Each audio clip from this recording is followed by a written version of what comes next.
Just a second. Say hi. Look at how big she's getting. She's bigger than me now. See? I can't pick her up off the floor anymore. No, at least not by myself. Hi. Say hi. Bupper. See? Who's that? Huh? Say hi. Say hi. Who's that? Is that Michael? Who's that? Hi. Okay. Here you go. All right, go ahead. Go ahead. Okay. Fucking heavy. Holy shit. Okay, hi. All right. Let me go here to kick. I was already on that channel. Okay. There. It's muted. And then Facebook, and there, that's muted. All right. We're good now.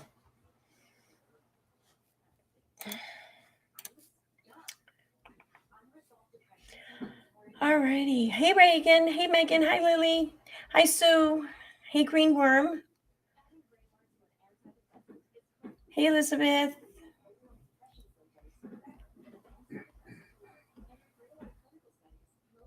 Hey, Heather.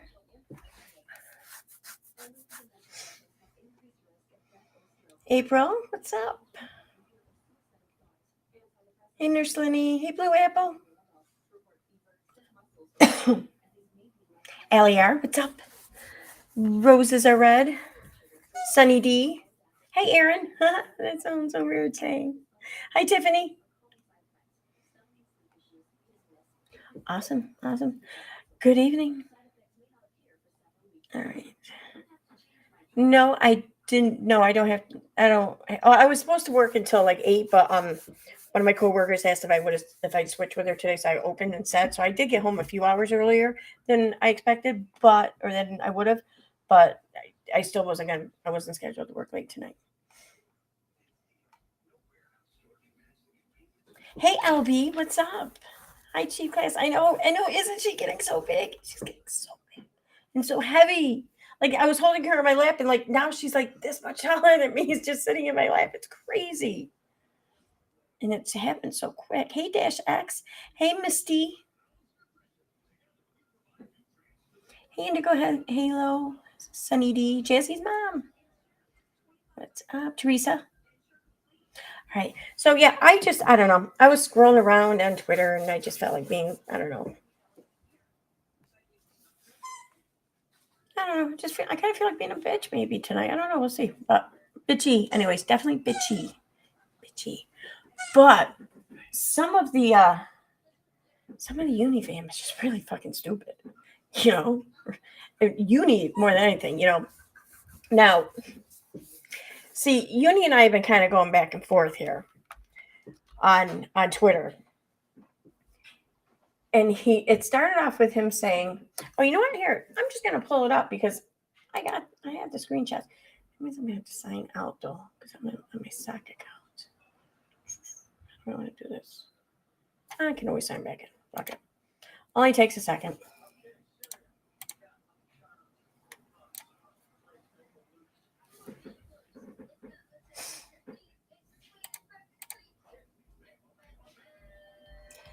So, like, from the start of this whole like mass flagging thing with Molly and everything on Twitter and on YouTube, but mostly, on Twitter for the most part. Anyways, that's where like I think much of the conversation has been focused on. Anyways, Uni is just. I don't know if he has like Alzheimer's or something, because I mean he is kind of a big boomer, so maybe he's older or something than we all think, or at least mentally. Anyways, I don't know. What the hell was that? It's a very strange alert. Oh, it was probably because my phone died as it alerted me. Anyway, right? It did die. Yeah. I don't know if he's just forgetting shit or if he's like purposely lying. It's probably that. Or what? Or he just doesn't care, But I mean, personally, I don't care what the reason is. But if I were following him and looking to him to be like some source of information, like accurate, anything, then I might care. But I know better than that. Anyways, I'm stupid. Why didn't I just start at pictures? Media. Okay. Now I'll find it quicker.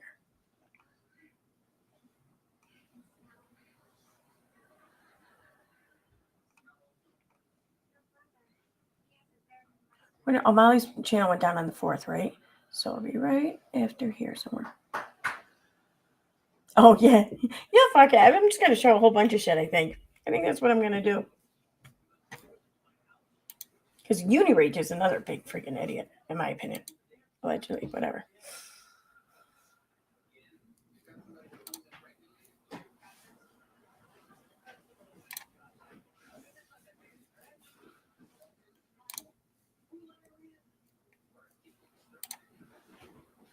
What's that one do?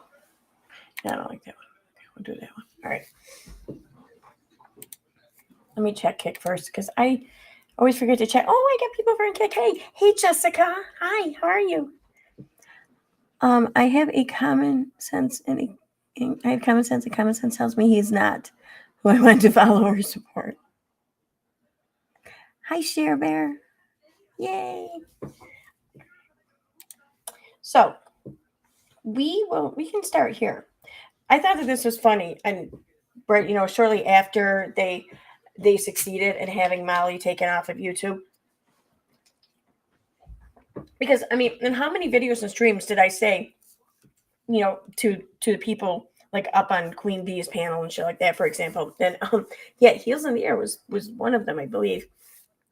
I would say, I've said several times now, mark my words, when he's done, he will end up turning in you guys, and you guys will soon become the target of his hatred or whatever. You'll be his next target.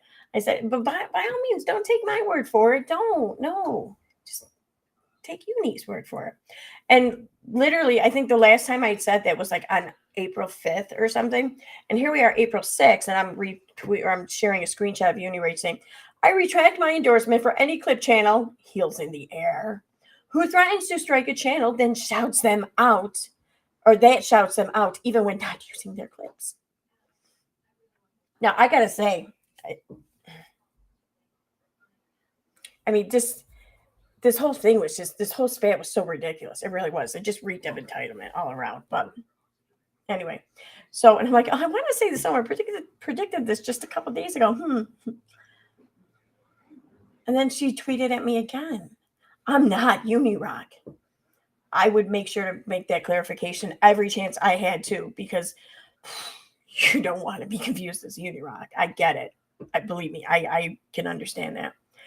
And we do not agree on everything. Okay? Uni apologized to Heels in the Air. I, on the other hand, do not play the strike threat game. No, but you're all fine with the mass reporting game? Sure. But since you want to brag because only I have an issue, and makes think you're LARPing as Heels in the Air because you hate your life. What? This sentence didn't even make sense. And boy, that tweet sure aged poorly, didn't it? Because now Unirock's coming for her too. Heels in the Air, that is. It's funny. It's funny. Okay. Anyways, that wasn't what I was going after here.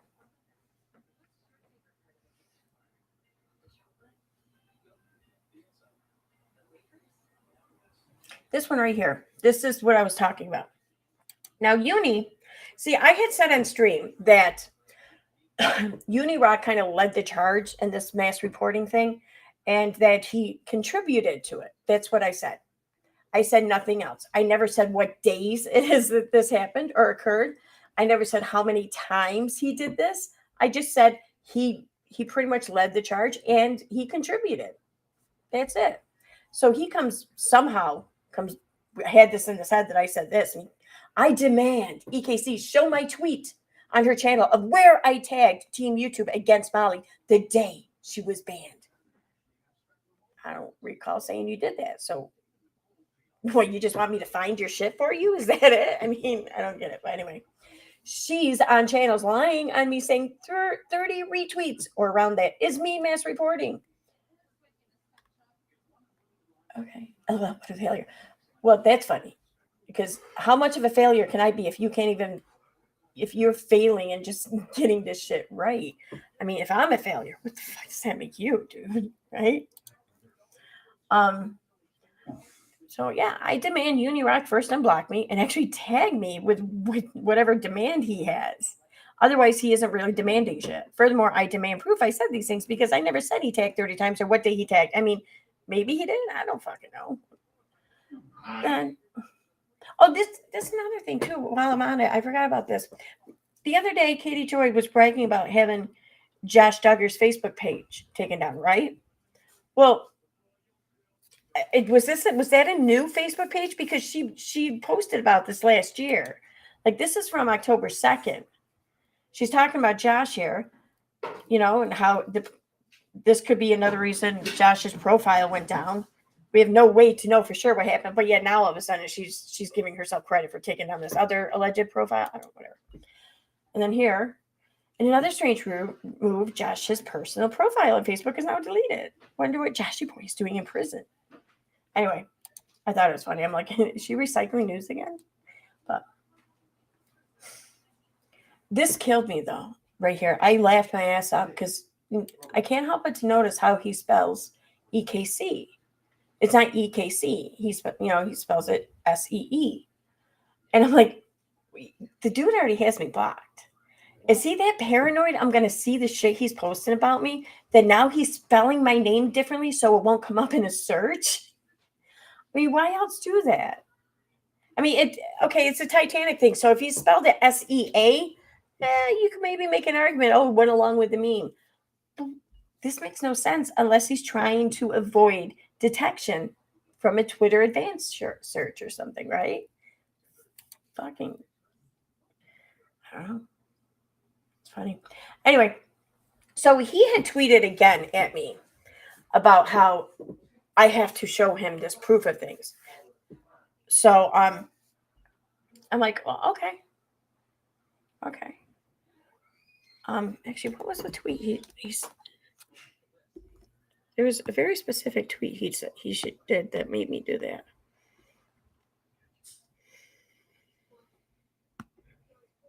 Oh, okay, yeah. So after the tweet that I just put up, he had tweeted back saying, "No, LOLKC. You will either go show your audience and every channel you went on and lied, saying Uni mass drug Molly, my actual tweet where I tagged Team YouTube, or you can fuck off forevers." And he spells forevers with a Z. Like, I don't know. So this was my response to that. Okay, Unirock, though I never said you alone mass reported Molly or that you specifically tagged Team YouTube on the date her channels went down. So let me show you how you tagged Team YouTube on that day and also out mass reporting her. And see, that's what I did. This was April 4th was the day her channel went down. So at Team YouTube, yep, whining like the lolcow he is about this Airbnb shit, then tweets back with a timestamp, then tweets back again about it. There were other tweets over this one too. And then I also posted this. Here's one of you tagging them 5 months ago over this shit. Like, that's when he started tagging Team YouTube over Molly and Justin, apparently. So there was December 10th. Then we have, here's one of you planning to plan the mass reporting from 4 months ago, December 30th. And it says, okay, I'm going to set the day we tag Team YouTube for Tuesday, just so everyone's up to date on that. Everyone is busy, is why we are pushing it back. Tuesday it is. We need to get other creators in on it. And then there's the last one. People need to reply with @Team YouTube. I don't understand how these people, oh, now he's tagging Team YouTube. I don't understand how these people who I have sent proof are constantly doxing and threatening people can keep doing this because they have this platform. Come on, Team YouTube, you do something. It's not fair. Like, that's what he sounds like. Seriously, I don't care. That's exactly what he sounds like. Was that 404? I think it was. Yeah, it was. Okay. What was this mean?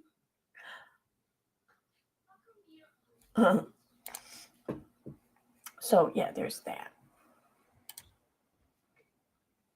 Then he came back again though at me. It was kind of weird.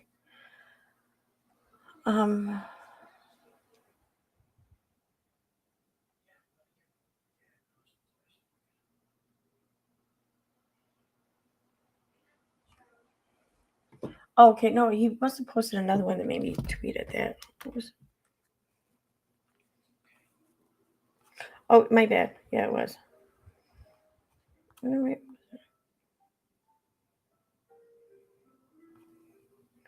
Calling you out. Okay, I guess that was it. I didn't even realize that. I tweeted at this one twice. So, and I'm like, okay, so I'm confused. So I'm a liar because I've yet to post the tweets on YouTube. Okay. But first, you go on YouTube and call on me to do this. I mean, if your tweets don't count here on Twitter, unless they're on YouTube, then you tweeting doesn't count here on Twitter unless it's on YouTube, right? I mean, it only makes sense. But whatever. So yeah, that's where I'm at with Unirock. Yep.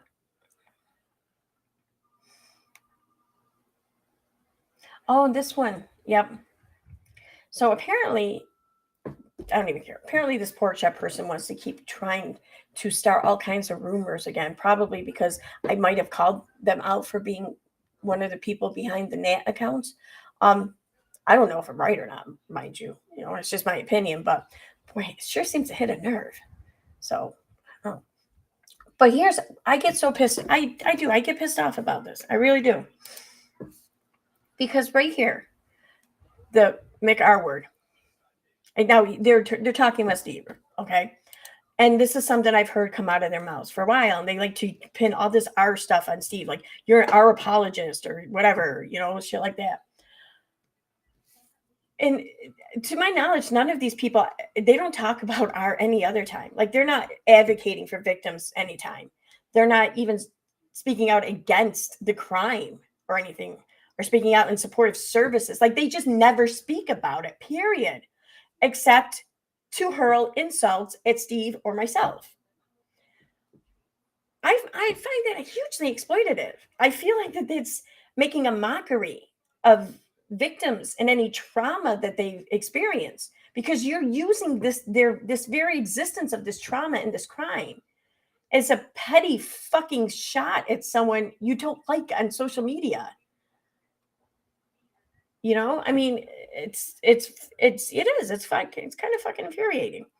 And I like to point that out every time I see it. Just stop it. You know, just, come up with something that's not going to trigger fucking like a good portion of your followers, maybe, or something that's not going to desensitize people to the actual crime and the hardships that come from having experienced these crimes, Why not just try something different so you don't further harm or victimize people?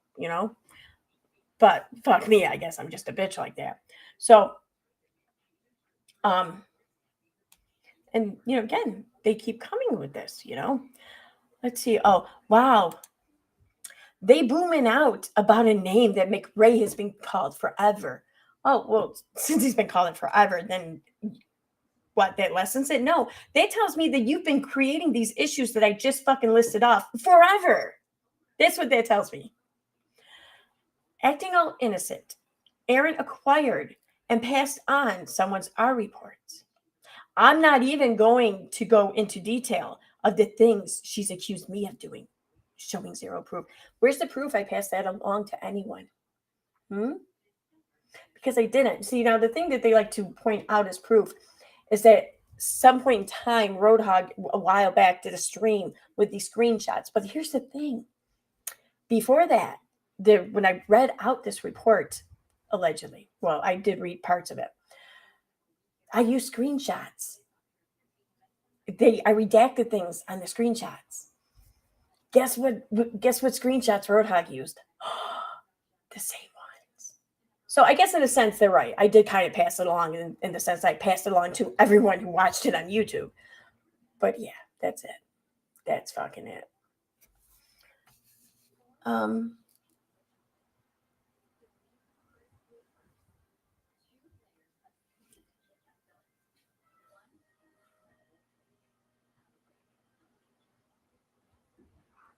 See, and this person too, like the progressive conservative, like the first time I became introduced with this account, I kind of thought that they were someone with integrity, maybe, you know, someone who just cared about getting shit right, at least, or at least not fucking causing unnecessary or negligent harm, maybe to someone, you know, through their bullshit lies or whatever. Again, I really hate it when I'm wrong about people like that, you know, because I kind of question myself and my own judgment. It doesn't happen often when I'm wrong like this, though. But I don't really like it when I am. And I got to give myself credit, though, or a little bit of understanding, rather, because like lately, the times I've been wrong, it's been on the internet. And it is harder to assess someone when you can't see them. So I keep trying to tell myself that, but whatever. But this person is obviously not who I thought they were. But that's a them problem, not me. You see, again, they're exploiting these crimes. Again. Wait, what was it? They said something was right.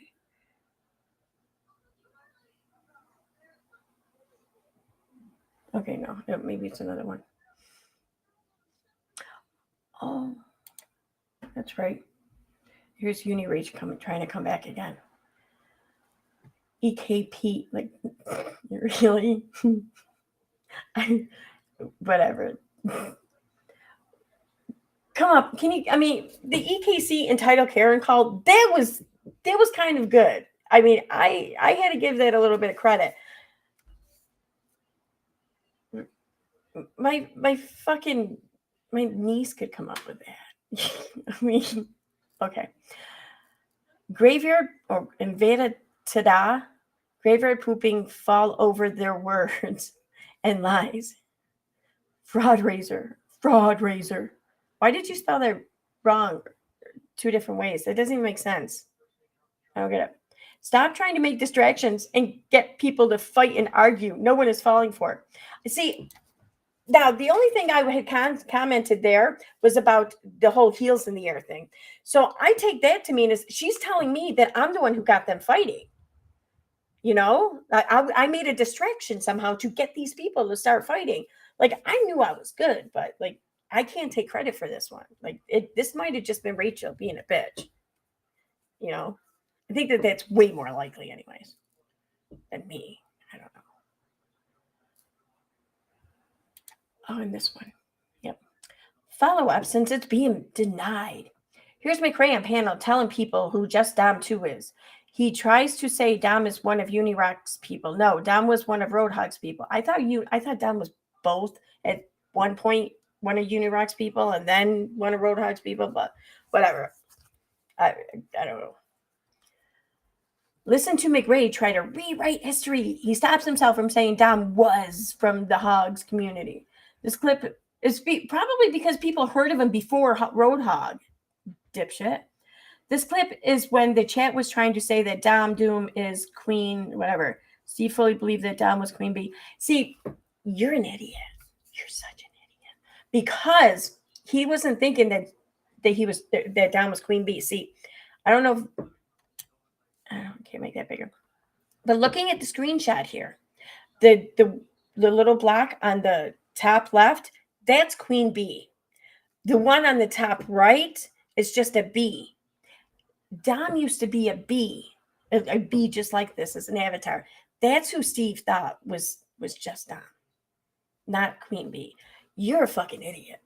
And the little clip that Porkchop played to accompany this post doesn't even, if they had just like let it a little bit more go along with it, then you would have heard Steve say that that's who he thought was just Dom. But no, Porkchop had a purposely leave that out because it's harder to manipulate people with lies when you accidentally show them the truth, right? I get it.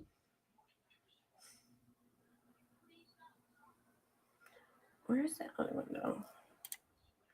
Did I not tweet again? I thought I did. Let me see. Oh, wait, that's right.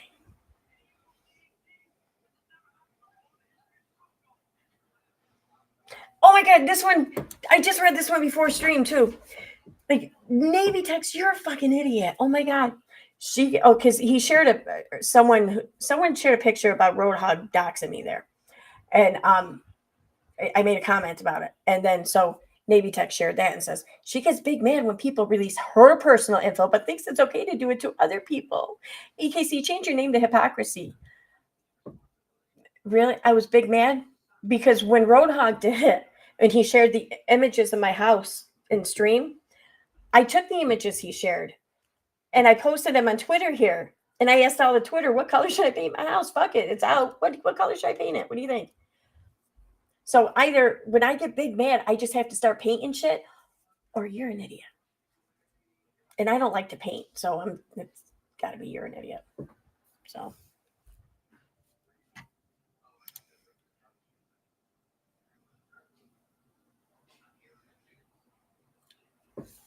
Oh, here we go. This one I'm going to sit on for a minute. So trigger warning if you don't want to hear me talk about this. Sorry. Recent 74625. No one can take EKC seriously. The chick who obtained the R report of someone she hates, read it online, made all sorts of assumptions that the person wasn't R'd and simply mad she was rejected. EKC then shopped that R report around to all her pals. Constant hypocrisy. Again, I didn't shop it around anywhere. I did share it with one person, and I've already stated this, but you know how everyone found out I shared it with that one person? Because I said I did. That one person didn't do anything with the report, never shared it. So anyway, sure as hell didn't share it with Roadhog. Even Roadhog has never said I shared it with him. And anything Roadhog shared or any other channel shared for that matter has come from the screenshots I showed during that stream. So and throughout, see, and I'm going to come out and say this now, and I'm probably going to get some hate for it, but I don't care anymore. Up until probably like, actually, maybe even the beginning of this year, like sometime this year, anyways, I'd say, up until we'll just say January 2023, up until then, from the time I heard this Katie's story on one of her several live streams she did about this, I believed her. I have believed her and even defended this for the entire time. And when I did this stream, I never once questioned her. And I said over and over again, I believed her. I never once questioned any part of her story, any part of that, her report about that night. I didn't question her about a fucking thing in her report. The only thing I questioned was what she said 13 years later when she tried blaming the cop and why it never went to trial because he was a misogynistic, corrupt, paid off fucking shitty detective or some shit. That's what I disagreed with.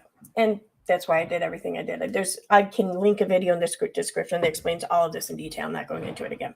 So everything that this person here is saying is bullshit, but I'm going to say this right now. I might as well come out and fucking, I don't know. I might as well come out. I don't think I believe her so much anymore. And that pains me to say. That really does. I don't like saying that. I don't like thinking that. I really don't.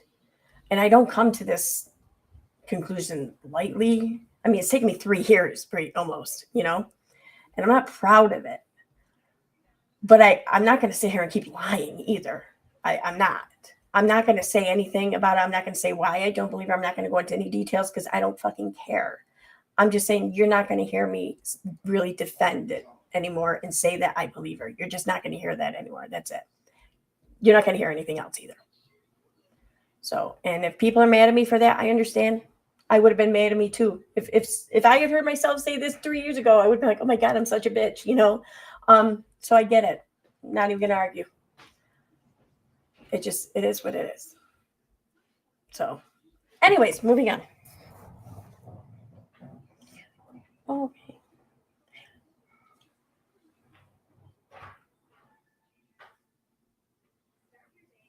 I didn't even see these. Oh my God. Oh, yeah, that's right. See, I never put that out on my channel either. We read that on Little Red's channel.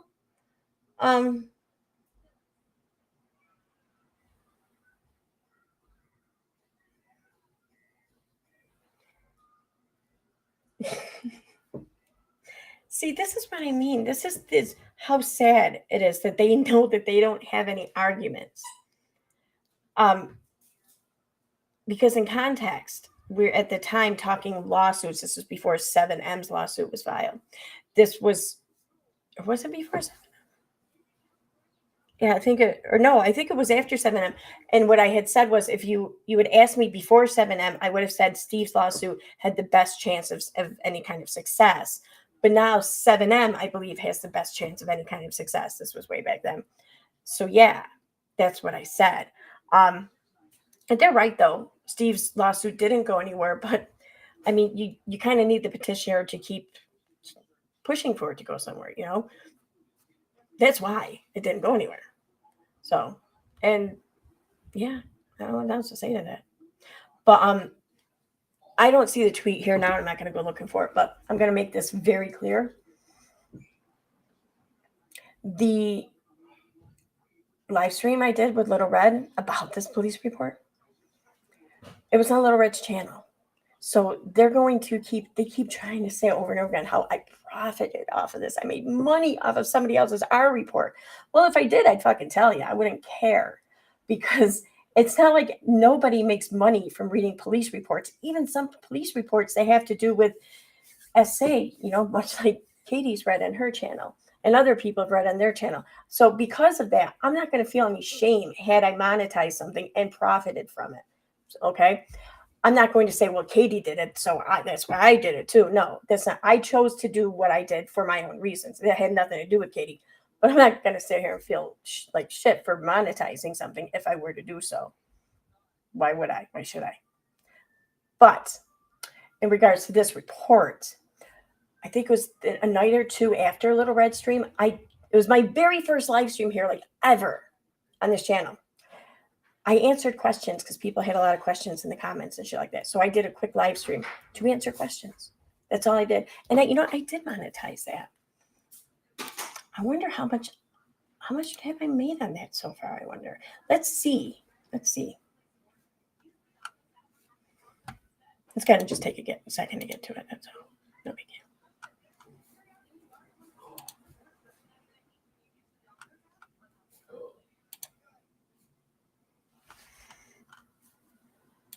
Holy shit. Do I really have that many fucking live streams?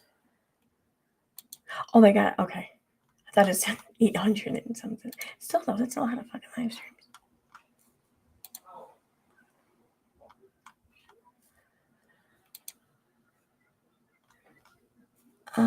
Almost there.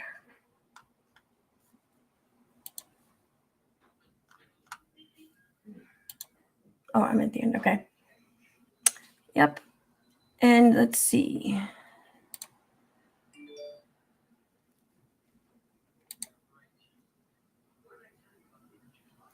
Analytics, revenue. Okay, I'm going to share the screen so you guys can see exactly what I made off of this.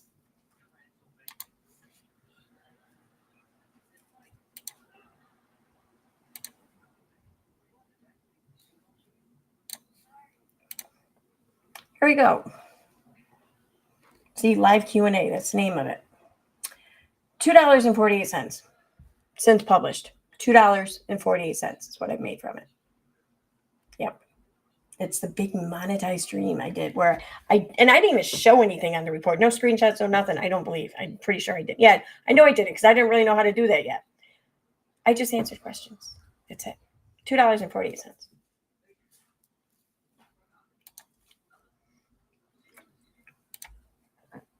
Anyway, let me move on here. Let me check out chat.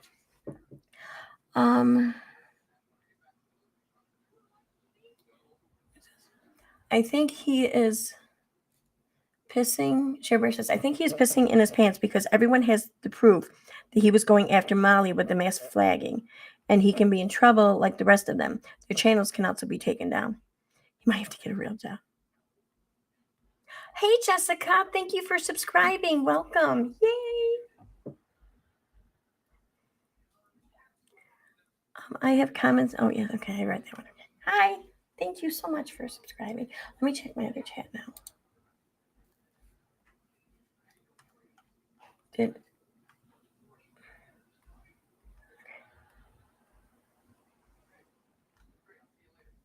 Happy birthday, April. I just saw that in the chat.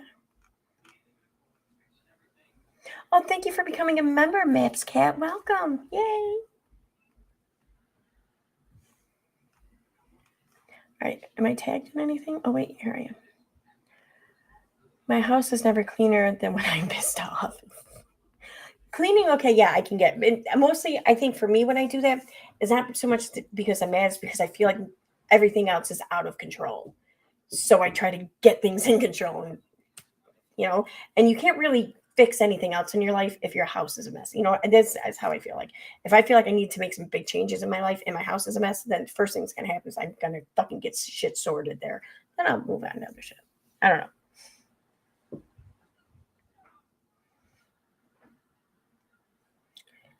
And if I don't clean, then I'm usually out drinking or something. No, I'm kidding. Kind of.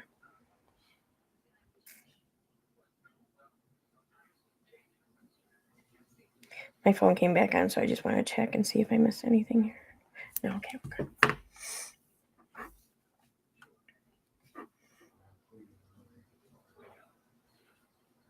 So everyone else who went on to use that report probably made more off of it than you did. Oh yeah, probably. See, and I don't know if Little Red monetized her live stream. I don't care either. I hope she did. Because she's caught shit just as well. I don't know if she's caught as much, but at first she caught more shit than I did. And then the tables turned, probably about 6 months later or something like that. So I really hope she did. At least, then she got something out of it. But I don't think she if she did it, she wouldn't have made much either. I mean, maybe she made more than $2.48 or whatever, but I wouldn't put it at more than like 20 or $30. So what the fuck? But I wonder how much money in all the streams Uni has talked about Katie's essay, or alleged essay. How much do you think Uni has made in all of those streams? I bet more than $2.48, right? I think so. Or how about all the streams where he's called myself or Steve and our apologist and used R in all of his insults, to hurl shit at Steve mostly and other people? Because every time he did that, he was pulling off of trauma from actual victims and he was exploiting it.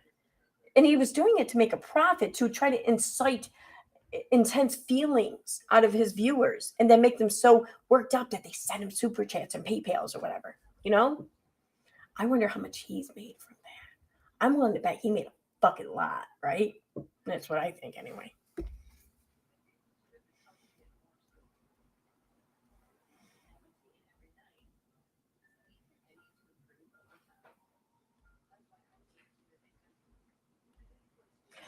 What other content does Uni besides Molly I watch? Well, right now he's highly focused on Bullhorn Betty. He's still pulling in some decent view numbers though, because I think like a lot of people dislike Bullhorn Betty. She like, I don't know, she inspires feelings out of people, I think, because she does things that piss people off often, or it's the Howard Stern effect, like I've said before. People usually watch Bullhorn Betty because they either like her or because they just got to see what she's going to do next.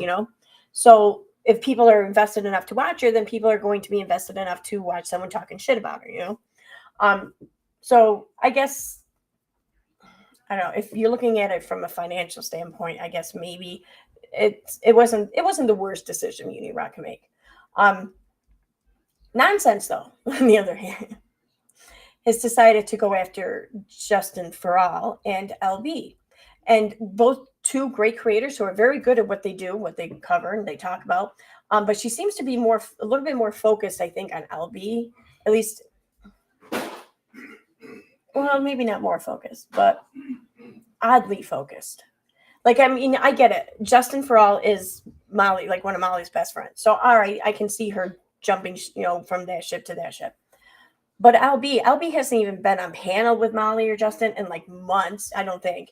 And really, the stuff that LB covers is mostly like reality TV and everything, So, I mean, yeah, she'll do some true crime or whatever, but I don't think she's really known as a true crime channel, But nonsense is coming for her though. And the only people who like LB, the only person I can really think of that greatly despises her is Katie. Nobody else. I mean, even if she's not your cup of tea, nobody despises. No one dislikes her. No, they're all cool with her. Um, Justin for all. The only bad things I ever hear said about him is that people think he's boring or something, or or his voice tone or whatever. I don't know, but pretty much. So pretty much, you have to. I think most of the people who watch them, I think, like them. I think that's what it is. I don't think there's a Howard Stern effect there on either of them, I'll say. So naturally, nonsense is going to talk about them, and she did for one day so far, because then the weekend came in. For whatever reason, she doesn't stream much on the weekends, I guess. I don't know. But the one day she did stream about them, I checked in there a couple times, and she had less than 100 people watching. So I'm thinking she's going to move on from them pretty soon. Actually, let's see if she does. That's a good. I just thought of that. That's a good point. I want to see if she moves on from them. Then maybe she's not really here in this for the money, right? But if she starts talking about other things or other people, then I'm going to say that she doesn't really care about things that she thinks is right or wrong, or she's full of shit with things she thinks is right or wrong, and she wants the views just like everyone else. Let's see who she keeps talking about. I'm curious. I can't wait to see. But I will say this though, I think that I do think she's going to stay on Elle for a little bit, because the second she started talking about Elle, she brought it back to Steve. Started talking about Steve and Steve's sister wives. And she apparently gave Steve a new sister wife, someone who really hasn't put in the time that the rest of us did. I mean, nothing against Molly, but I'm not so sure Molly earned it to be Steve's sister wife yet. So I'm just saying. Anyways, so yeah, nonsense is right away talking about that. Wonder why that is. Because let's see here. So nonsense starts talking about Steve right when she brings up LB, bringing up sister wives and talking about how Steve's I don't know, what was it? She's pretty much, I forget how she worded it, but I got the impression she was calling him a pervert or something like that. Okay. Who else thought that? Well, that would be Katie. Now, so is she now going to try to blame some shit on Steve? Much like they all tried to blame shit on Steve, Tina, myself, and a few others back in like 2 years ago almost. Because it seems like all this shit with Katie, when they need a scapegoat or someone to put the blame on, seems to somehow find its way to Steve. I mean, it's almost like Katie's behind a lot of this, right? Maybe not Katie. No, not just Katie. It's definitely Katie and Uni, I think. I don't know. Thank you, Lisa. Just Lisa. Yes. Very good. Very, very wise. I mean, seems odd to me that nonsense has issues with everyone Katie does, but she's not connected, right? Exactly. Yep. In fact, I've been promising to play that stream of her going up on Becky's channel. Why don't I do that tonight? I did have a few other tweets or whatever I want to go over, and some pettiness, but I think I can get out my pettiness by watching that stream just fine too. So I think we'll do that. I missed anything else here? No Signs did say a few months ago they would be next. I know that she's back when LB was going up on Molly's stream, and back when a lot of the Marvon situation was still front and center. I know she's said these things. But for her to still be harboring that intent to go after them after all that's transpired and all this time, I don't know. It seems a little targeted, and I have to ask why that is. I do.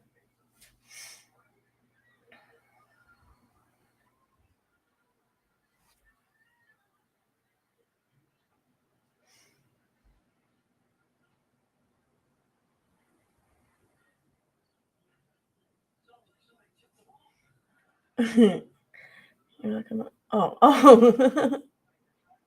I see what you mean. You hit the button too soon.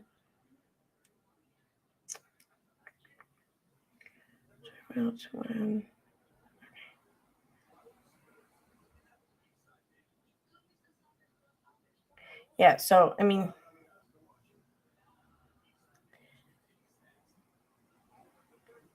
and another thing, and don't get me wrong, I like Little Red. I love Little Red. Um she's one of the people I've known longest in this community, and she's probably one of the people I have the most regret with, because at one point in time when I was in an argument with some people on her stream, I said something I wish I hadn't said, and I feel bad for that, whatever. So I don't know. I'm gonna have Little Red's back any chance I can really, but so don't get this twisted. I'm not calling for this. I don't want this. In fact, I don't want any of this to ever fall on her if I can help it. But it does seem kind of weird that all these people tweet at me over and over and over and over again for fucking what? Going on 3 years now? Well, no, more like 2 years from when they started really nailing me with all this shit. So 2 years now, they're still tweeting about this. But no one ever says a word to Little Red. And it was, or Dottie. I mean, it was the three of us up on Little Red stream talking about this.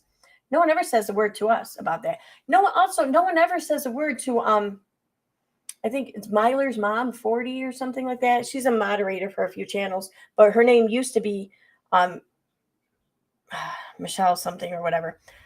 But like, and this whole comment became a big deal over on Words Have Power, because Words Have Power thought that I said this when I didn't.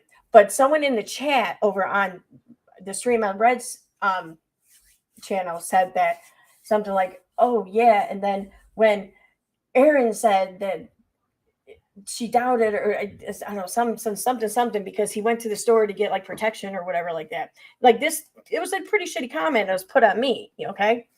And it was Myler's mom who said that I said that, but I didn't, But no one ever comes at her or anything like that for that. Like, I'm the only one who gets the heat for all of this. Why is that? It's not at all because they have an issue with what was done. If they had an issue with what was done, then they'd have an issue with everyone who did it. And it's not at all because they have an issue or whatever. They want to stand up and be a voice or whatever for victims of this horrific crime. Because then again, they would try to be that voice against everyone who's culpable here in their mind. No, it's just me. It's just me. It's just me. So yeah, they're using that crime. They're using the trauma of victims associated with that crime to hate on me on social media because Katie big mad, I guess. I don't know. And I to that, all I have to say is, well, Katie, when you do several live streams on your channel, not just telling your story in every detail, but accusing a cop by name, by department. I mean, you outed this fucking whole department and this officer, this investigator. When you do that and you put all of these shitty ass like accusations on him, which ultimately come to find out weren't true. Well, I don't know what to say. People are going to call you on that shit. Sorry, not sorry. And I'm not sorry. I do think maybe I could have handled it with more tact and a little bit more care, because I think that would have served everyone involved much better. But I'm not sorry I did it. So KJ did it to a 9-year-old little girl, no leg to stand on, in my opinion. Right, she did, right. It does kind of make her a hypocrite. I agree. That's not why I did anything I did, though. But yeah, it does make her a hypocrite, sure. Hey, Kira, just listening. Want to say hi, Al. Hi.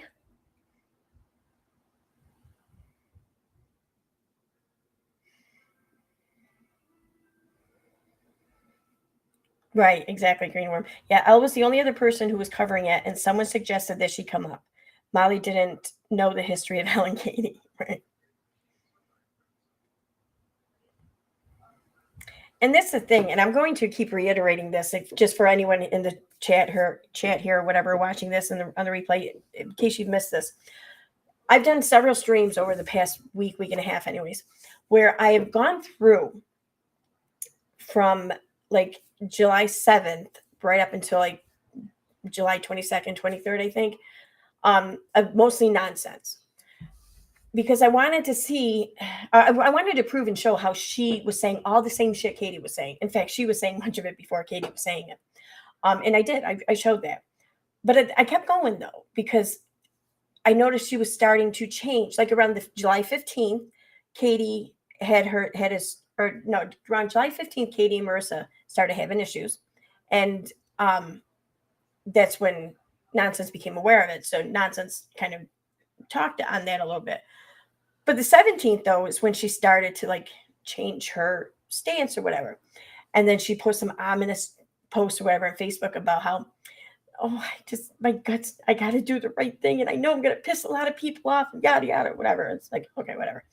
And then by the 21st, yeah, she flipped sides. And by the 23rd, she was fucking coming for Molly. Like she was coming for Molly and Letitia. When just less than a week prior, she was all about Letitia. But now she's coming for Letitia. And then I happened to look over on Katie's channel or Katie's post and shit, and the timeline fits. Like, because Katie did a stream on July 20th where she had this big blow up, aimed at Molly. She just fucking started yelling at the people in her chat or whatever, all the shit about Molly. Oh, but Molly does it. I'm so sick of hearing about Molly. And this is Molly's. Like, she lost her shit. And, yeah. And that's right when Nonsense flipped her shit. That's weird. So weird. Right? Anyway, keeping that in mind, and then a couple weeks later, Katie does a stream where she tells everyone how she reached out to Unirock and she's kind of enlisted Unirock to take over covering the story for her, and that she sent Unirock all of the information so she could set the narrative, and that was her word she used, not mine, her word, so she could set the narrative for Uni. And ever since then, both Uni and Nonsense have not let up on Molly. Well, Letitia too, for the most part. Well, Letitia too, for the entire part. Up until maybe a month ago or so, right around the time that Veda kind of busted their shit up. It showed how they were full of shit, how they really were targeting a fucking grieving mother online. That's when they shut the fuck up about Letitia. And that's when they started gunning for Molly's channel. Yeah, I mean, the timeline's there. Anyone can see it for themselves. This isn't even me saying this. This may be my opinion to a certain degree, but the timeline really is fucking there. So. Oh, what did I miss? Okay.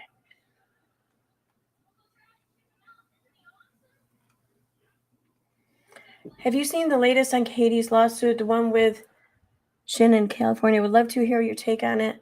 Southern Mountain and Renell have done some good streams on. Yeah, I have. Like I read part of there's an account on Twitter. The one that Balls is always sharing from. I've been following her, and that's where I've been getting my information from mostly. Yeah. I think I don't want to say that I think Katie's going to be kind of screwed, because I don't know, but I do think she is going to feel some repercussions from this lawsuit as a result of one of those Instagram accounts settling with Robert Chin and sharing all the DMs, because I think the court's going to see that Katie really did manufacture much of this story. And no one knows why. I mean, I don't know why. Like, if you're going to, I understand why she maybe feels the need to manufacture a story for views and clicks or whatever. That's not what I'm questioning. But why this story? And why why did she manufacture it the way she did? I mean, it seems like it's almost like she just fucking scrolled through something and just plucked something, like with their eyes shut. Like how at the carnival you close your eyes and you pick one of the ducks and you see what you win. It's almost like that's how she picked the story. But that doesn't make sense, especially when you're trying to make the kind of money she's been making. You don't do something that just flippantly. You have to have a reason. I don't know what that reason is, though. I want to know. Like, was she enlisted? Was she hired to do this shit or something? I don't know. Or did she really just close her eyes and pick from the duck pond? I don't fucking know. But I don't know. It's weird. There's a reason, though, I think.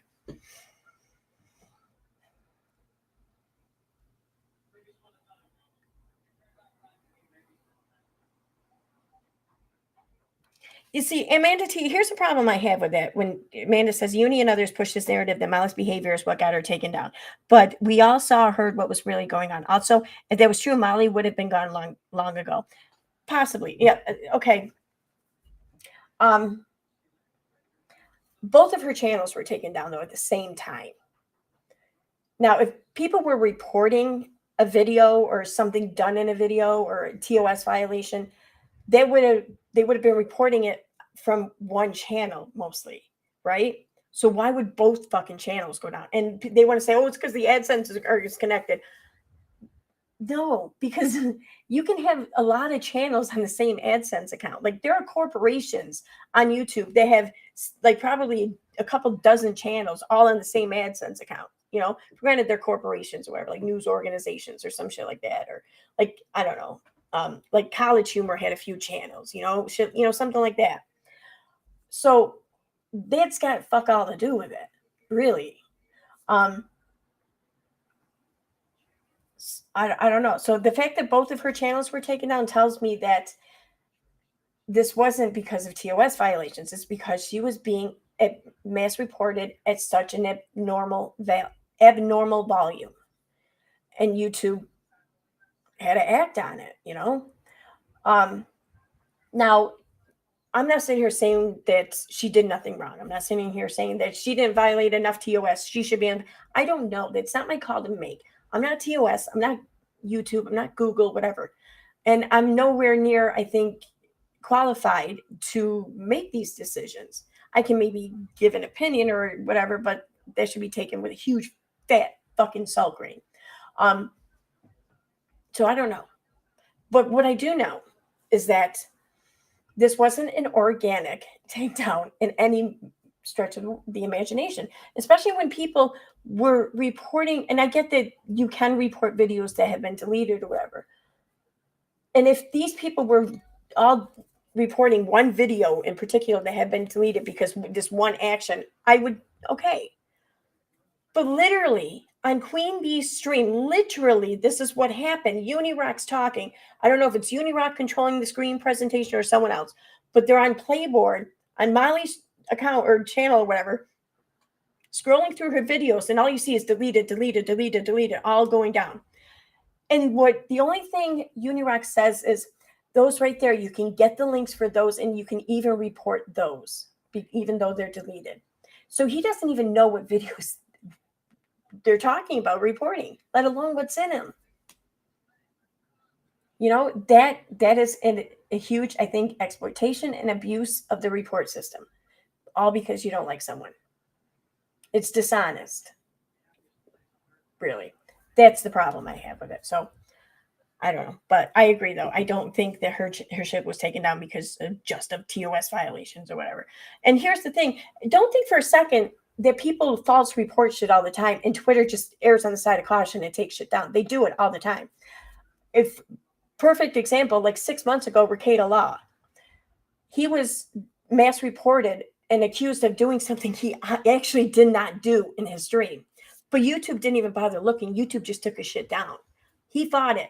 He was able to fight it though, because now he's got like almost 400,000 followers. This was 6 months ago. Let's just say, for the sake of argument, he had 250,000. Let's just say that for the sake of argument. Well, he was able to fight it because he had a YouTube manager. You get that at like 70 or 80,000 subscribers. Two, he had like 250,000 followers. YouTube, they're going to take a minute and let him talk. Listen to him for a minute. Eventually, he was able to get his channel back. What chance though do you think like Molly's going to have it less than 100,000? Like she doesn't have a YouTube manager, or she didn't anyways at the time. there's a lot of channels too on YouTube that have that many subscribers, so they're not going to really care to devote that much attention. It's not that big of a deal, I don't think, to YouTube. And then God forbid, one of the channels that are our size, we don't stand a chance. You know, that's my whole point with all of this. If you justify doing it, even if you think you're justified for whatever reason to do it to one channel, to do it in this deceitful, sneaky way, then you're excusing it and okaying it to be done to other channels in the same way. And what they don't stand a chance. That's my problem with it. I have a huge problem with that.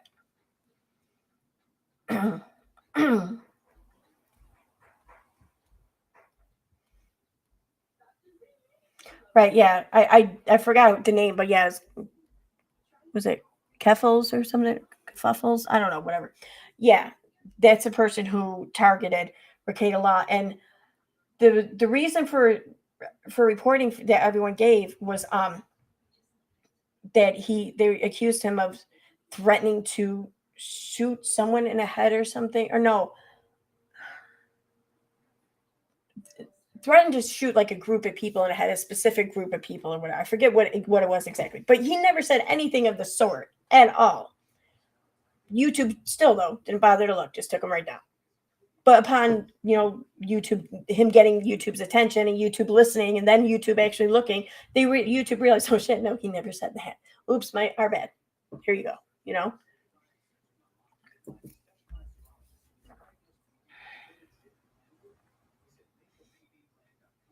Dottie didn't get run off by Roadhog. Dottie's around still.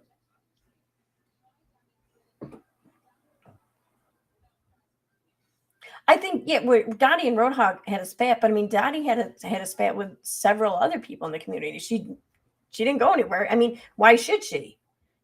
She's fine to hang out. You can not get along with people and not get run off. Whatever. But yeah, Roadhog didn't run her off. I think though, and I don't blame her for this. I mean, I think Dottie just got to a point where she didn't want to fucking deal with the drama anymore. So she just kind of, I don't know, maybe just didn't make herself quite so obvious as much anymore. I think that's maybe what happened.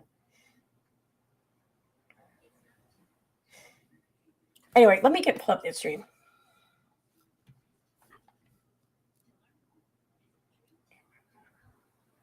Okay, no, that's right. It's on. I'm gonna pull it up on YouTube. I ended up downloading it and the chat because I had a feeling that maybe ReeBecky might delete it or something, especially when I started talking about it. I mean, if I were in her shoes, I probably would. So, but I don't think she did.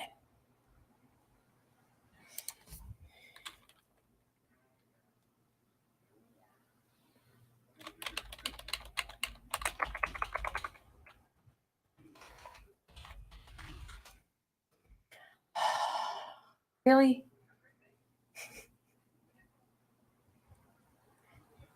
Okay, good. I did recognize all my typing.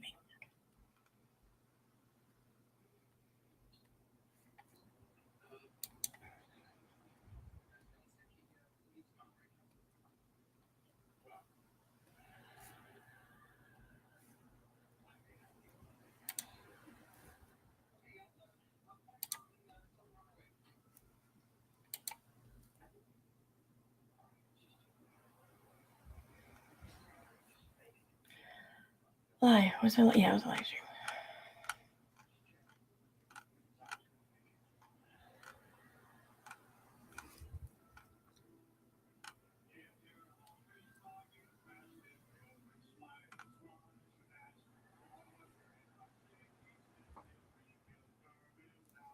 Why is the TV still on if he's not sitting there?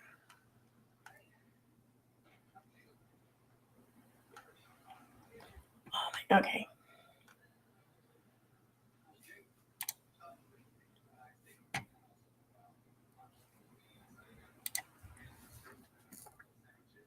All right. So for everyone who doesn't already know that how I talked about sharing this and everything. This stream is from September 21st, 2022. And this is because apparently a lot of people didn't even know that Katie was up on Nonsense's panel months ago. This is that. So, and I'm just, they also too in the beginning of this, they talk about Erica or whatever. I'm going to skip right over that. I mean, I'll be honest with you. I don't understand any of this Erica shit. And the more I give it a minute to try to, the more confused I get, and the more just how I just feel like it's a waste of my time. I'm not saying it's a waste of anyone else's time, whatever. I feel like it's a waste of my time though. So I'm not going to focus on it. I'm not going to talk about it. I don't really care. I'll be honest. I don't. I mean, I'm sorry if she has hurt people or victimized people. They have my, sympathy and all that, but I don't really see her as much of a threat, so I don't care. Sorry. I don't know what else to say. So I'm going to skip over that part. I'm just going to jump right over to when Katie shows up.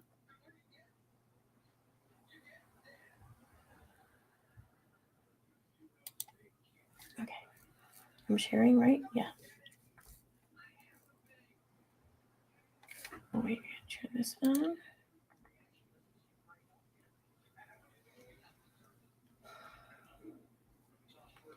I'll take device. Okay. Unfortunately, it's a big piece of misinformation and sources that these problematic creators are using. She has tried to buddy up. I've seen it with Charlotte. Thankfully, again, we're hearing that Charlotte didn't take that information. Thank God. And I've always said, I don't have any problems there. Can you guys hear it? I want to know. I just want to check before I go forward. Let's see.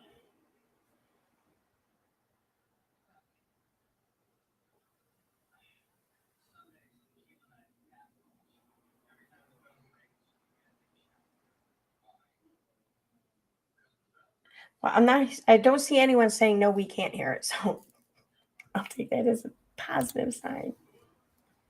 I've only watched her for like 20 minutes, but I want to mention something.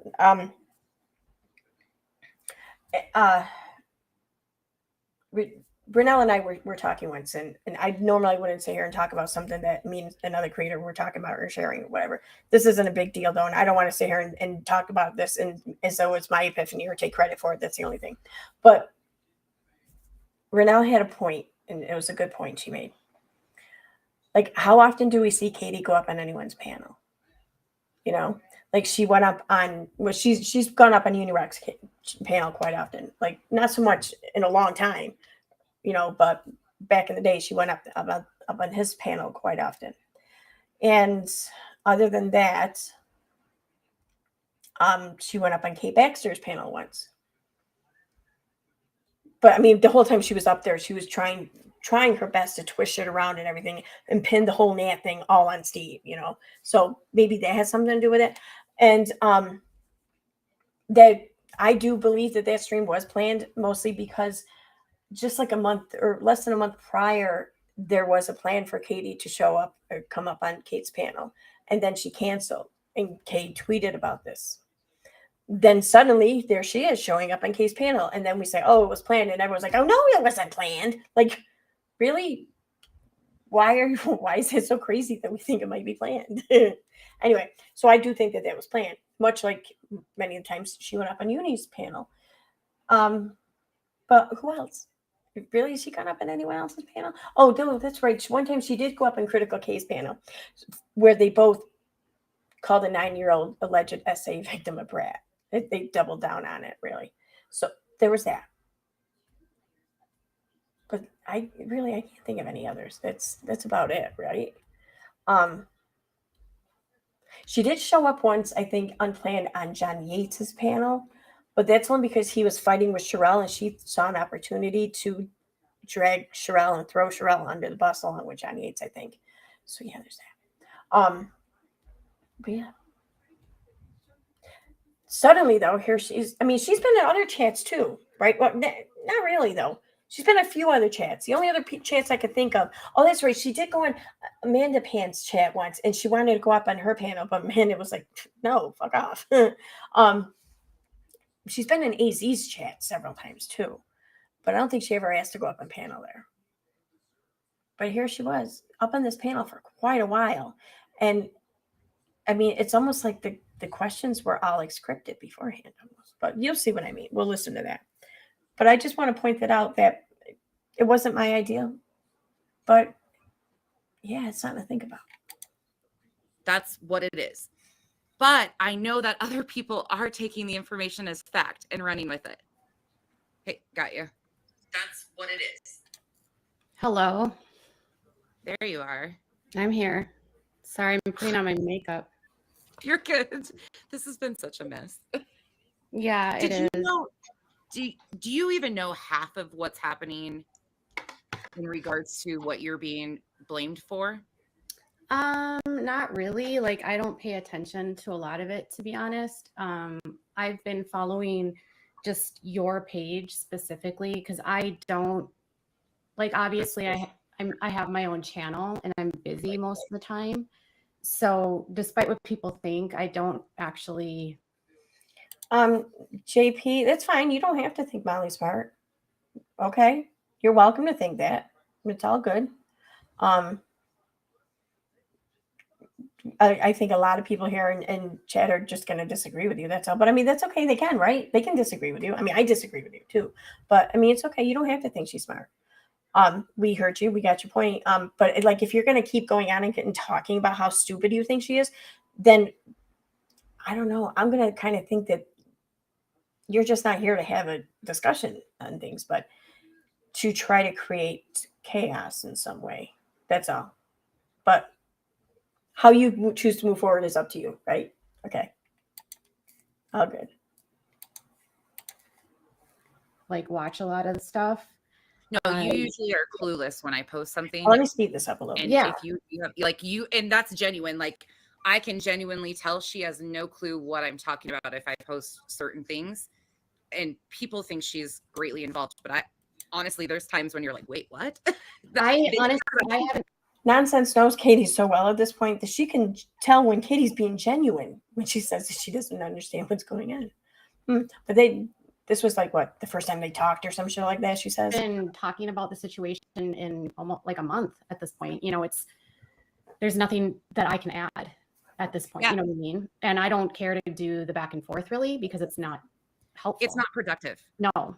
It's in your position, there is absolutely no reason for you to, in my opinion, for you to continually try to defend the stuff, because how do you defend blatant and fabricated lies over and over and over and over? I mean, you would get nothing done. You can't. That's why I don't pay attention to this, because the group that she's using has been doing this to me for three years at this point. And it's the same circulating lies about me over and over and over again. And they just go from community to community to community to find someone to be their spokesperson. And then they'll trust blindly people. So a couple of years ago, they trusted this woman named Natalie who claimed that we were best friends. We were never best friends. I did not know her. This woman swatted me multiple times, to the extent that like police showed up at my house in like protective like vests, you know, like bulletproof vests. And I live out in the country and cops just don't travel like that here. You know, it's it's laid back. Yeah, country cops don't care if they get shot or not. They don't worry about bulletproof vests. What the fuck? Oh my God. You are so stupid. Oh my God. I love how she says too, like, this group has been doing this to me for like going on like 3 years now. And like, they just go around from like community to community and try to, like, you know, get people to, you know, do this and do that, whatever. So then when the Nat came along and Nat did all these things, then they trusted her. And like, okay, I'm sorry. Did we go around to community and we found Nat? Or did Nat just show up out of fucking nowhere? And yeah. Anyway. But yeah, apparently her cops don't care if they get shot. It's fucking weird. Sheriff land, you know, where like most of the time it's a speeding ticket or neighbors fighting about dogs. You know what I mean? There's not a lot of crime here. So, you know, she kept swatting me. It was like 5. Does Minnesota not have like a lot of rural like meth counties or something? Like, because New York State has a few, you know, there's definitely more crime than like a fucking speeding ticket, you know? Yeah. Crazy. 5-6 times. And, they've been, they've said that I abused my child. It's not true. They said I commit Medicare fraud. It's not true. And they literally like recycle the same things over and over and over again. But it's like whoever they go to never heard it before, so they think they believe it, but it's not true. None of it's true. So this was a perfect storm for them in essence, because they had a whole new group of people that knew nothing about any of these people. Correct. What? Gotcha. So this is like basically they had a whole new group of people who knew nothing about any of these people. What does that even fucking mean? What does that mean? Like I had established like a relationship with Sherelle years ago, and they kind of got into her head for a little while. Sherelle and I have since like squashed it. Like there's no hard feelings there, but it happens all the time. It seems like she and Sherelle did squash it because Sherelle did one video, like defending Katie Joy and some shit, which conveniently just happened to happen like right after Sherelle got done using Michael Saltz for an attorney in a defamation case. The lawyer who helped facilitate the settlement between Katie and Toddy. I'm not saying anything there, allegedly, my opinion, whatever, but just weird coincidences. They go out of their way to try to like influence what people think about me, and people that have smaller platforms will frequently like bend because they're like relentless to them. Yeah, they were to me. Yeah. And they'll tell you like all these crazy things about me. They'll spam my followers. They'll tell them I'm a child abuser and this and that. It's all lies. But these people, I don't know why they believe it. A lot of the people that are mad at me. Who are these people and these people and these people? It doesn't make sense. Are mad that I blocked them. Oh, kind of like Dre. Yeah. It's like I blocked them, or I made a comment to them on my Instagram in a comment that was snarky or, silly, and they take that as a personal attack, and then they don't let it go for like 3 years. Imagine that. Like, seriously, think about that. She's saying that people in this group that have been harassing her for 3 years, they've been so highly focused on her for 3 years to accuse her of horrific things such as child abuse, all because Katie once said something snarky to them in a live stream or kicked them out. Like, man, snark must be really fucking powerful. Like, right? Holy shit. Like, well, let's be honest here. People can choose to like or not like you. Like, none of us are out here like saying everybody's going to like one or the other. Everybody has their different taste but these people use anything. Let's talk about, while you're here, the refund situation, because I want to ask you flat out, finally, while you're here. Yeah. You got brought into this and blamed for this because you asked for a refund on GoFundMe. Yes. What was the date you asked for the refund on GoFundMe? Let me look at my phone. I only know because based on like the date of the calendar, I know it was a Thursday. I think I know the date in my head, but July 21st, I think it was. That's what you told me. Yeah. Huh. July 21st, though. Yeah. July 21st. Again with the fucking 21st. I'm just putting it out there. That's it. Like I said, she lost her shit on the 20th there on that stream Katie did. And then the 21st is right when Nonsense started to flip her script here. Huh. That's, I don't know. Again, it's like the timeline of things. And it's, you want to talk donations or donation refund requests or whatever. Well, I mean, you can't do that without talking about Judy Beal, of course, right? Judy Beal, who came from Nonsense's old pages, like months before this Marvin shit. I mean, they were always chatting back and forth and posting comments and shit. And then to the point where Judy was explaining how to get refunds back and how the USAA bank or whatever, like that's a really good bank to use if you're trying to get a refund or a refund on your donation and everything. Like she had some experience there. And in one post too, talking about giving money, I think it was to maybe Heather Renee or something. And Judy was talking about how she got a refund. And I guess Judy and Nonsense didn't really like each other because Judy was all about supporting Heather Renee, but then she changed her mind or whatever. Well, Judy then says, I'm definitely going to be more careful about who I give my money to online. Like, I'm never going to do something stupid like this again. Well, shit, man. Only I think a fucking month after that or something like that, there she is asking for a refund from fucking Katie Joy. It's like they're not even trying to cover shit up. I don't know.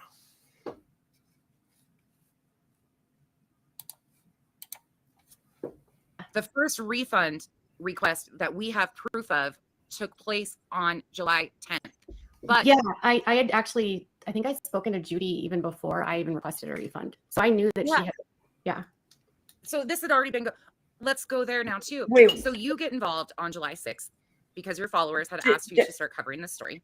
Yes. But she said July 10th. Is that what she's saying? Because I don't remember it being the 10th.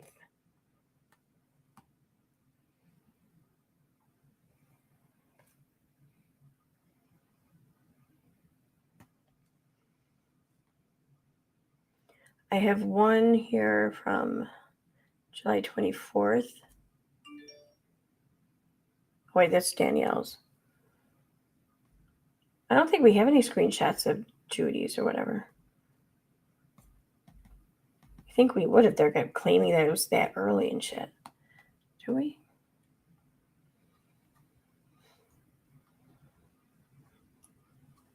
I'm thinking we must. I mean, if they exist, I think we must have them. Wait, okay, here's a bunch of them. Scam reported.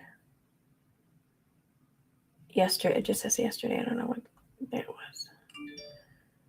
July 6th was a completed donation. Oh, July 10th. Refund, it looks like. I don't know if it's from the same account, though, or not. What the hell's going off? Am I crazy?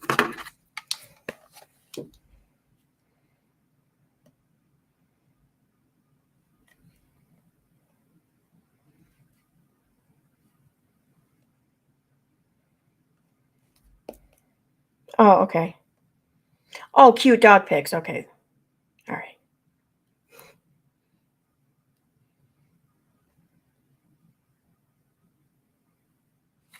All right.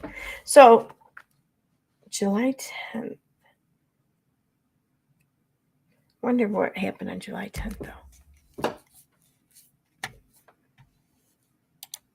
But I want to be clear, like they never brought me into this to be on either side.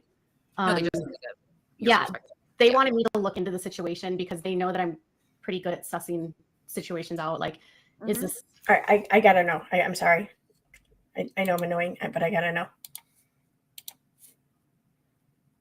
You know what? Here, I'll do it on my iPad. Is this legit? Is it not legit? And I went in with it like with no agenda, no,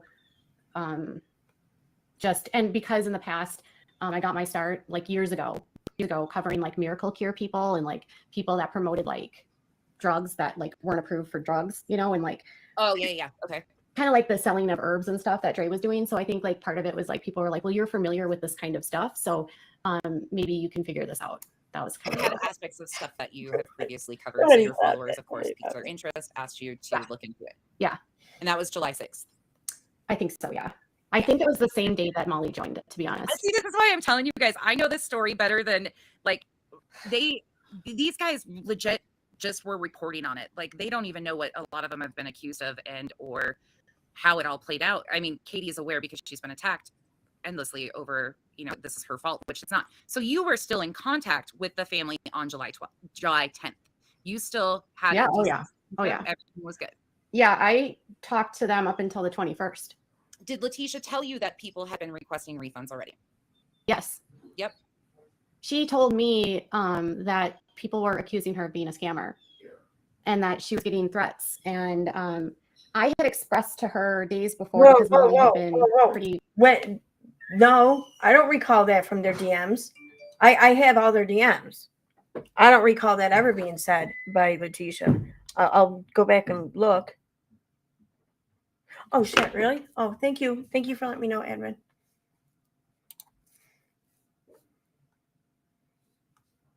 Oh, my God. Yay. Awesome. Thank you so much, Flying Mom Laura, for the 20 gifted memberships. Oh, my God, that's awesome. So who got one? Misty. Kath needs a Snickers. Bella J. Make me Ghostface for you. Cindy Holden. Anna. Weeza. Rhonda 1960. The Butterfly Den. Peace and Struggle. Mama Turtle. Cindy B. Where'd it go? I lost my place. Billy Martin. Hey, Billy. Jeanette. April Wine. The Uprising Mama. Mare. Shay. Let's go. Ellie. Yay, thank you so much. Oh my God, that's awesome. What the? Oh my God, you get to 10 more. Thank you so much, Flying Mom. What else we got? Oh, Queen Bee. S. Carey Cemetery 1776. Why did I hear that weird noise behind me? Villanova. RRR. Lorna Reinhardt. Pug Love. Presley. Golden Girls. Petty Kitty. Come on, why aren't you scrolling? Southern Fried Twinkie. Oh, that sounds good. I want a fried Twinkie. Oh, guys, stop. Oh my God. Maps Cat, thank you so much. Oh my God. Maps Cat gifted 10 memberships. Rarely Care got one. Bobby, Cyber Girl. Wings of Faith. Green Jar. Jar Dinosaur. Punky. Without a Crystal Ball versus Without a Crystal Ball. Hey. Kelsey Michelle. Lyric. Oh my God, guys, thank you so much. And to everyone who got a membership, that's who you think. Yay. Awesome. Thank you. And thank you, admin, for telling me, since I'm not always looking at the chat. Okay. Ruthless to me. And I was sort of staying in my own side of YouTube. I wasn't paying attention very much to what Molly was doing. So honestly, a lot of the stuff that you've put on your channel is the first time I've ever seen it.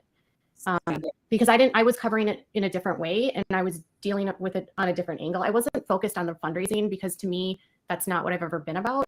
I was looking more for the truth of the story. And that's I'll let you explain that. But as things started to unfold, doing your research and due diligence on the facts in the story. So you first were told your information via the family.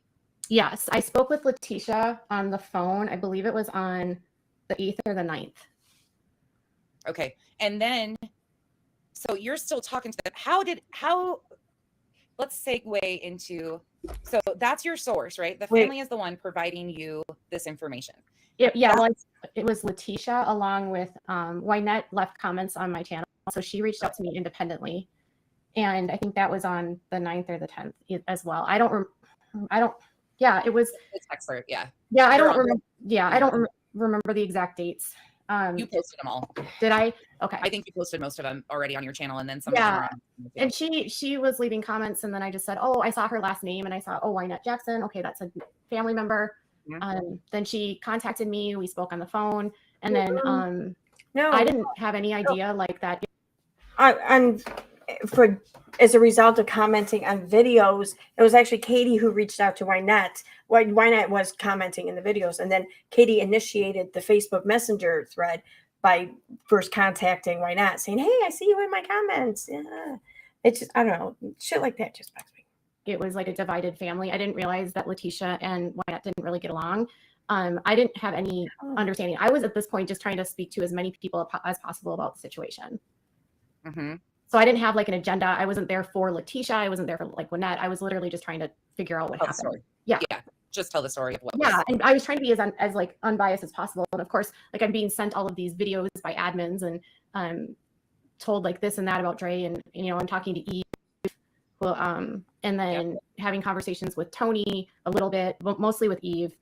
So the admins from the Facebook groups that were basically, we know now, had been communicating for Letitia or on behalf of Letitia were reaching out to your inbox, which we've seen. Again, a lot of this is already. And they were trying to, in a way, kind of dictate, like, oh, don't post that. That was something Yeah, so this was sort of one thing that was really weird is I was on the phone with Letitia. We spoke for like 2.5 hours.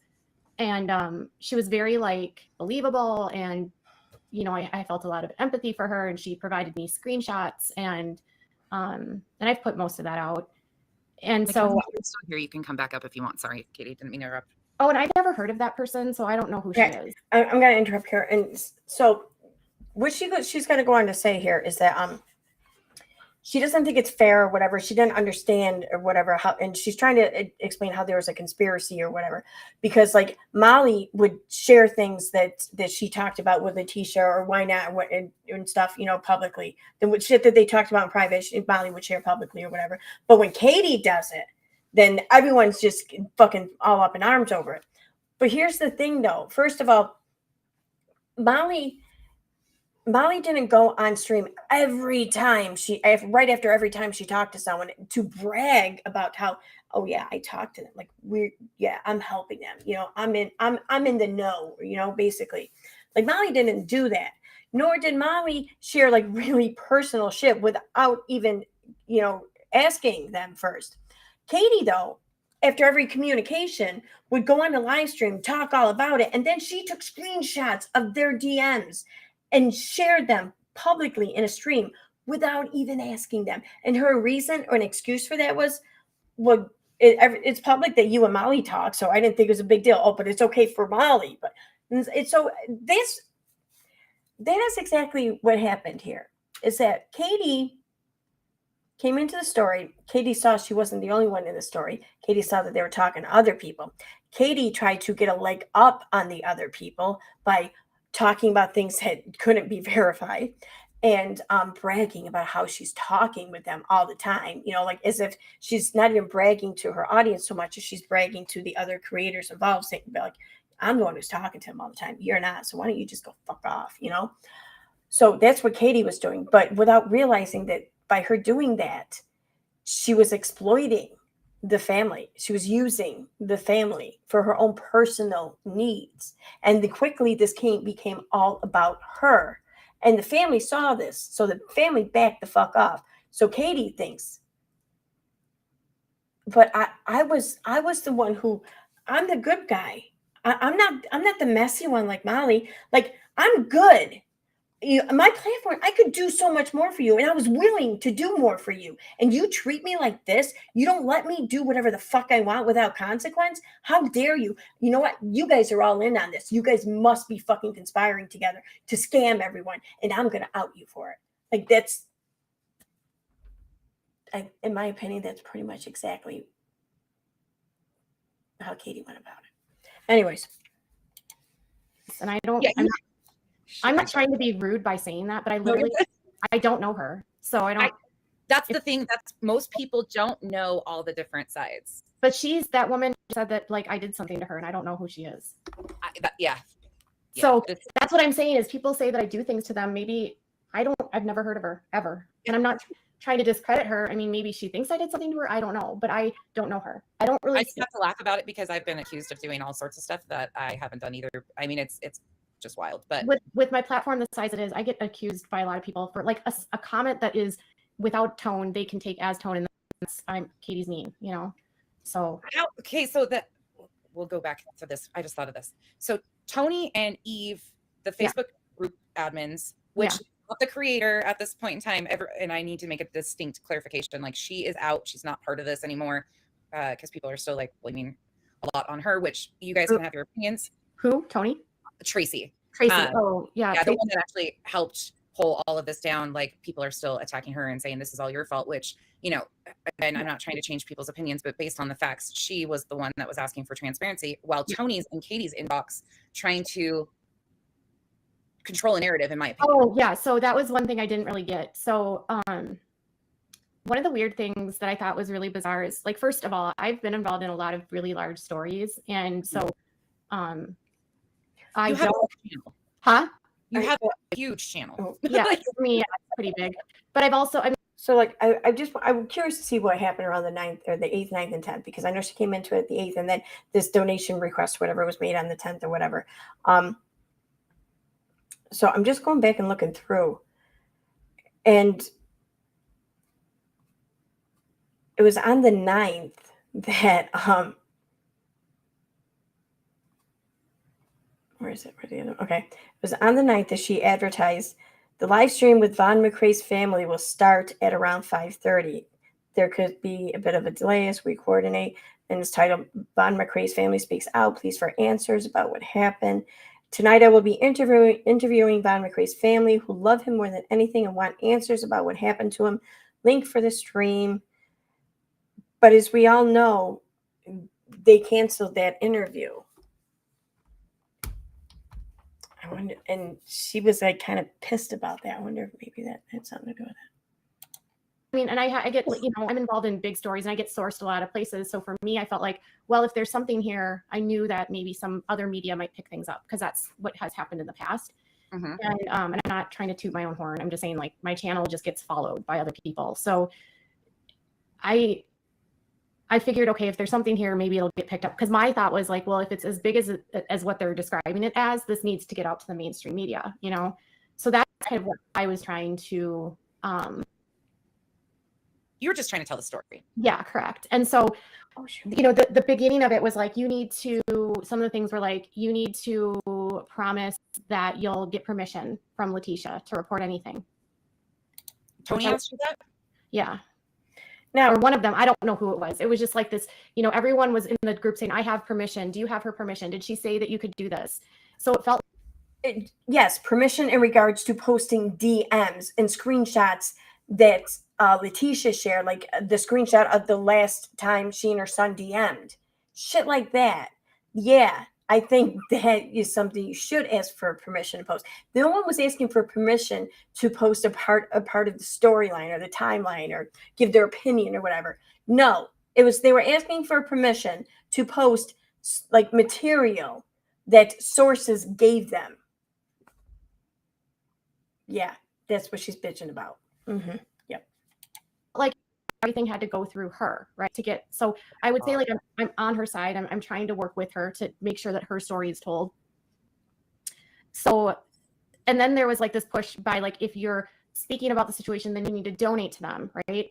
And I'm like, okay, that's another red flag for me. And I just sort of stuck it in the back of my pocket. But me donating to causes is not new. Like when I covered Gabby Petito's story, I donated to the Gabby Petito Foundation.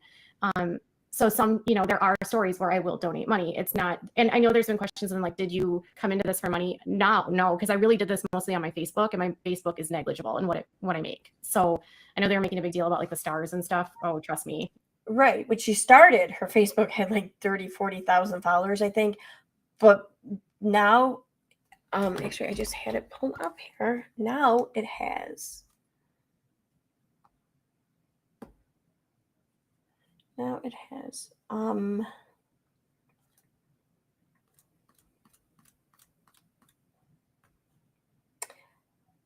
99,000 followers. So her page more than doubled. So yeah. Yeah, those like 13 cents or the $12 or whatever, you know. It wasn't really about that. It was more about awareness. And awareness of her Facebook profile, her Facebook page. That's what it was about. People becoming aware of her presence on Facebook, so she could also monetize and profit from that platform, which I don't fault her for it. I'm all for it. I fully support it. You go. Hell yeah. I wish I could probably pull that off, you know, but yeah, just don't act like it's something it's not. I didn't do as many videos or do the live streams the same way that she did that because I'm not a live streamer. Can I ask you back to so Tony, I want to piece together the Erica piece with you, if you can, because I don't even know if you can. I don't know really much about her. How did you start getting attacked? Well, you'd already been getting attacked. There was already groups out here, but then all of a sudden this Miss Cartman, Miss Petty something page pops up and is going at you hardcore. Did you have any knowledge? Did she come to you in private messages ever? I don't know. There was someone named Erica something, but it wasn't that last name that everyone says it is. Erica Genevieve. Yeah, but it wasn't that. There was this one girl, Erica, that got mad at me about Kratom, but I don't know if that was her. But no, like I did speak to her under that Summer Lopez person, but her story didn't make sense. And I actually sent you those text messages or the messages, which basically she's like trying to act like she has this big place, but her page had like one follower, you know? So she was going around to all of the different creators trying to send information to people. Yeah. And in that one, she was like trying to talk crap about Molly, and I just didn't really care. You know, I was like, whatever. Right. Yeah. Okay. So she was coming to you talking crap about Molly. Yeah. And we have the other side of it where she is actually talking crap about Molly and Katie too. I've seen that, and that will be shown, but it is, yeah. So, you know, she had a warm audience of people that literally will follow misinformation about me because the same group gave a platform to a woman that stalked and doxed me, and there's still an active investigation that's in the UK. Literally, while we're talking, I just got an email from the cop. No, we didn't give a platform. Like, yeah, she was on a couple channels, like briefly, like once maybe per channel or some shit. She wasn't a regular on anyone's channel. In fact, no one really believed most of the shit she said. It was just, I don't know. I think people just wanted to try to figure it out, I guess.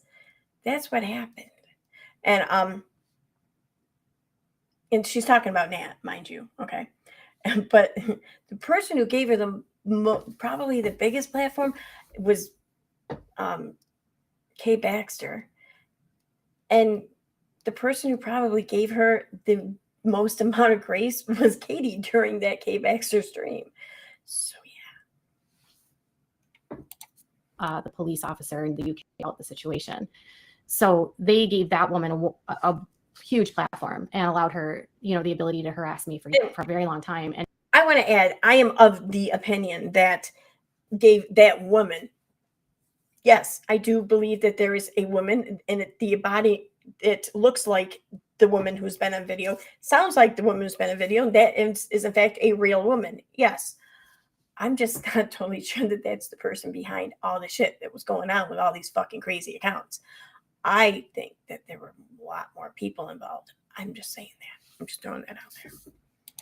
And took her word as gold, including all of the creators you've talked about on this page today. So did Katie also take her word as gold on Kay Baxter's stream? Because it sounds like she did. My only caution to you is to be extremely careful about certain people.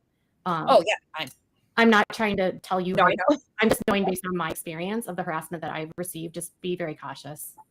I don't want anyone to have to go through what I've gone through. And I'm a public figure, so I can handle a lot of it because I have like the support now of law enforcement that doesn't take these accounts seriously anymore. I mean, someone tried to call the cops on me a few weeks ago, and I don't know who initiated that or who urged the person to do that. But the police were like, oh, because this person was like spamming all of my people about lies. And then they called the cops on me saying I was harassing them. So you don't have an RO to your knowledge whatsoever? No, there's none. Because if in the state of Minnesota, if you have a restraining order, the cops show up at your house. Yeah. Okay. And even if it's denied, they show up at your house and let you know it was denied. Oh, giggles. Thank you. You don't need to do that though. I do think it would be kind of odd that if they didn't show up at your house, but how do we know that they didn't show up at our house? Okay, don't get it twisted. I don't believe that Erica or anyone currently or even then had any kind of RO out against Katie. I don't believe that to be the case. I feel like there would have been more to substantiate this rather than just some screenshot, okay? But there wasn't. So I don't believe it. But her it's just like nothing has been shown further to prove it, nothing has been shown further to disprove it, but the absence of proof can actually be a little bit to prove that it doesn't exist. I get that. But I mean, like, no one believes that Katie's going to be honest about this either. So just saying. There's so many pieces of this. So Erica's claiming to people that she had an RO. Yeah, that's not true. Let's see what else. You're being accused of starting this entire thing because you're the one that initiated refunds, which your refund wasn't requested until July 21st. 11 days. 11 days after. 11 days after. Yeah, I think like when I walked into it, I saw like there was already stuff on the Cranes pages when I first got into it where people were like annoyed by the money. And that was like in the early part of July. July 12th. Yeah. Well, no, it was just like early July. Oh, okay. The very first day I was there, I saw people on the page bitching about it. But I just you'd be the only one then. Fundraising started way before you got involved. Yeah. That's what I'm saying. And I didn't do this to do fundraising. Like, and that was the part of the story that was very uncomfortable for me. How did that? Okay, couple of things that, because we've been talking about them on my page, that you might know or not know anything about. Were you ever told that media had reached out and interviewed Marvon Sr.? Yes. By Wynette. By Wynette. And did they say it was going to air, it wasn't going to air? I didn't know. I only knew that the interview was going to happen. I didn't know that it happened. Wynette told me that it was going to happen. That's I just like, once Wynette reached out to me, it was very bizarre because like, I've seen now on the other end the stuff that you've put in from the chats where they're talking about how like Wynette got like she came, like Letitia says, like I came out of character or something like that. And Wynette told me that she got screamed at by Letitia and threatened, but that was her allegation, you know? So yeah. It was just really, I don't know why she would have been so angry about anyone wanting to tell the story. That was sort of one of my first red flags. But I respected the fact that, like, you know, she's the stepmom and she's actually their marriage is kind of in a situation because of Marvin Sr. And none of them were forthcoming with me about his situation at all. So nobody told you at first that what his situation was? No, I only knew that he was in like rehab. Nobody, but I didn't have to. And I was just told that it was like due to some sort of probation violation, but it wasn't ever made out like it was some big deal. Like it was just like, oh, he's just. I'm going to say this. I've said it before. I'm going to say it again.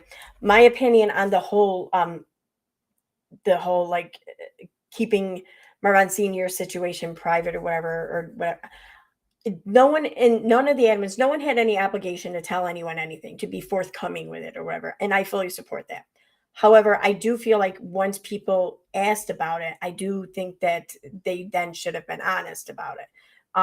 Any kind of lack of honesty in that kind of situation is just going to create a lot of doubt. And that's the last thing you want. So I do kind of criticize them for that or whatever. But in the absence of anyone asking questions, they didn't owe any kind of explanation because it had nothing to do with this fucking situation at all. So, I want to rewind something here and show something real quick. Or no, where are we at? 49. Comment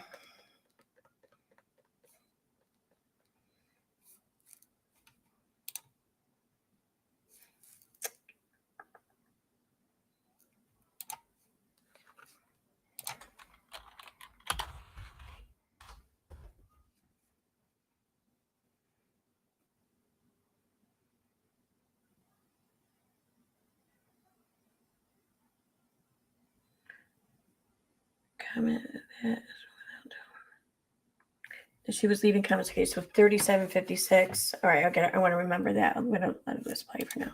Problems with drugs and alcohol, and he's just getting help. Okay, and then so you make a mental note when you hear this, something might be there, but you're not really sure. Yeah. Picture, because this is still early on. And July 6th, if everybody can go back and remember. And you guys, again, please be respectful. Like, I just want to get facts and details. And everybody keeps saying, you've avoided talking on Katie's part. No, actually, I have talked about Katie's part. But by the time this was all happening, Katie had already owned mistakes for those. And I don't know if people missed that. You did that.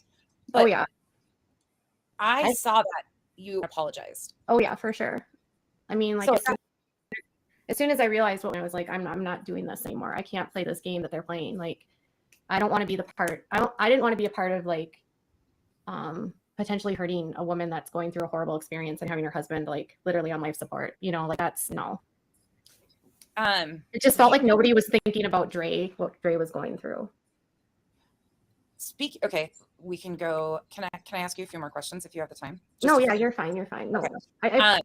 Because I think this is helpful for people to understand like what you were seeing and hearing too, because this is a perspective, you know, there's so many different people coming into this that nobody really knows what has gone on. What was the final straw between you and Letitia and the whole situation that said, nope, I'm done. I'm out of this and I am requesting a refund? What was it?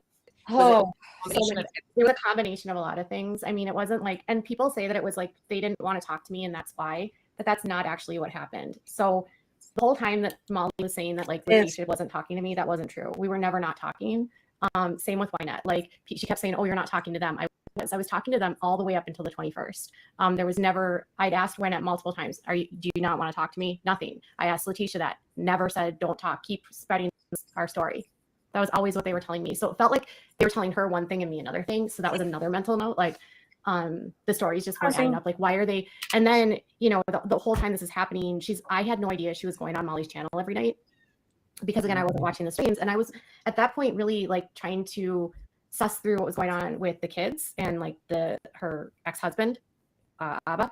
And that's kind of where I was like, focusing on at that time. Like I was trying to help with that side of things. Like, okay, what's the story over?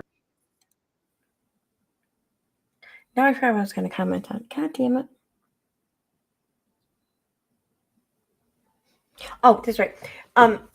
See, the family, both Wynette, Letitia, and Marvin Sr., the whole family there, they didn't owe any creators anything. They owed no one any loyalty or anything. The creators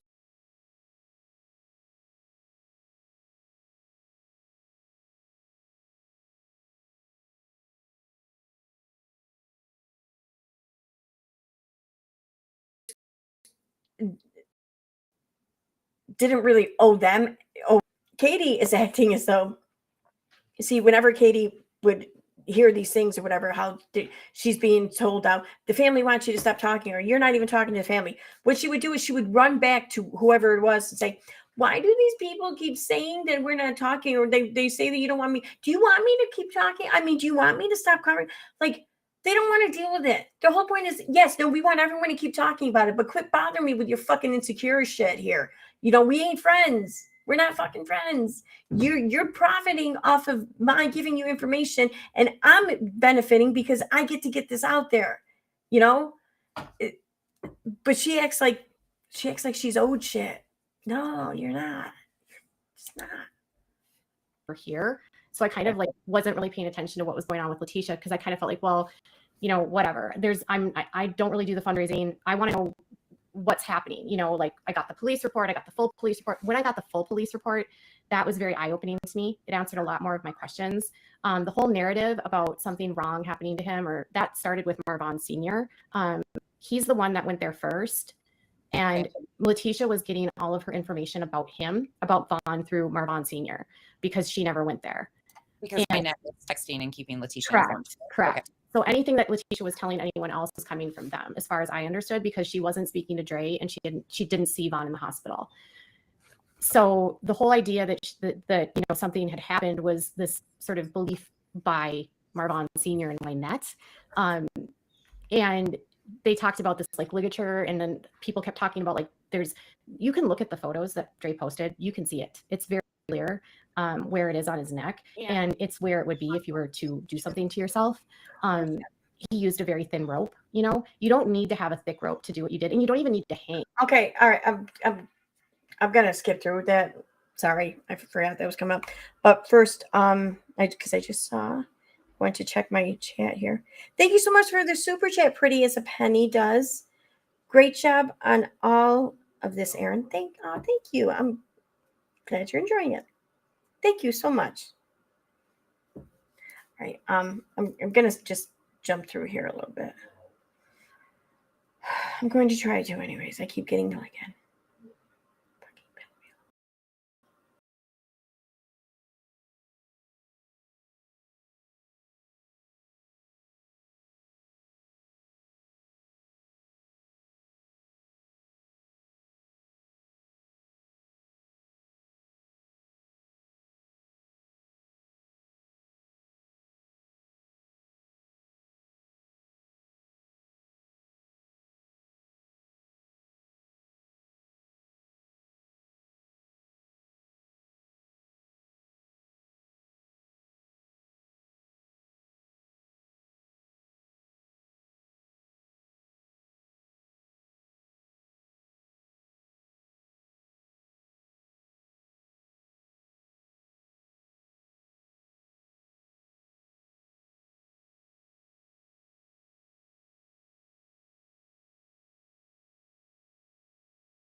Hello. Oh, there I am. Now I can be heard. Sorry. I'm an idiot. All right. Okay. Yeah. I when I came back on and I finally got into restream and everything, I like an idiot, I picked the wrong and I've been older one. So I'm like, why isn't the chat connected? Why can't anyone hear me? Oh my God. So okay, yeah, we're all good now. All good. All right.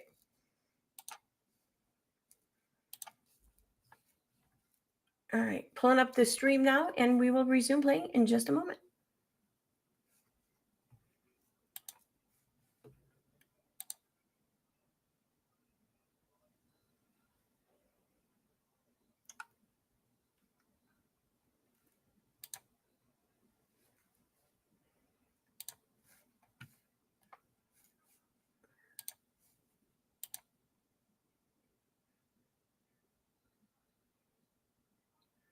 Come on. Share screen.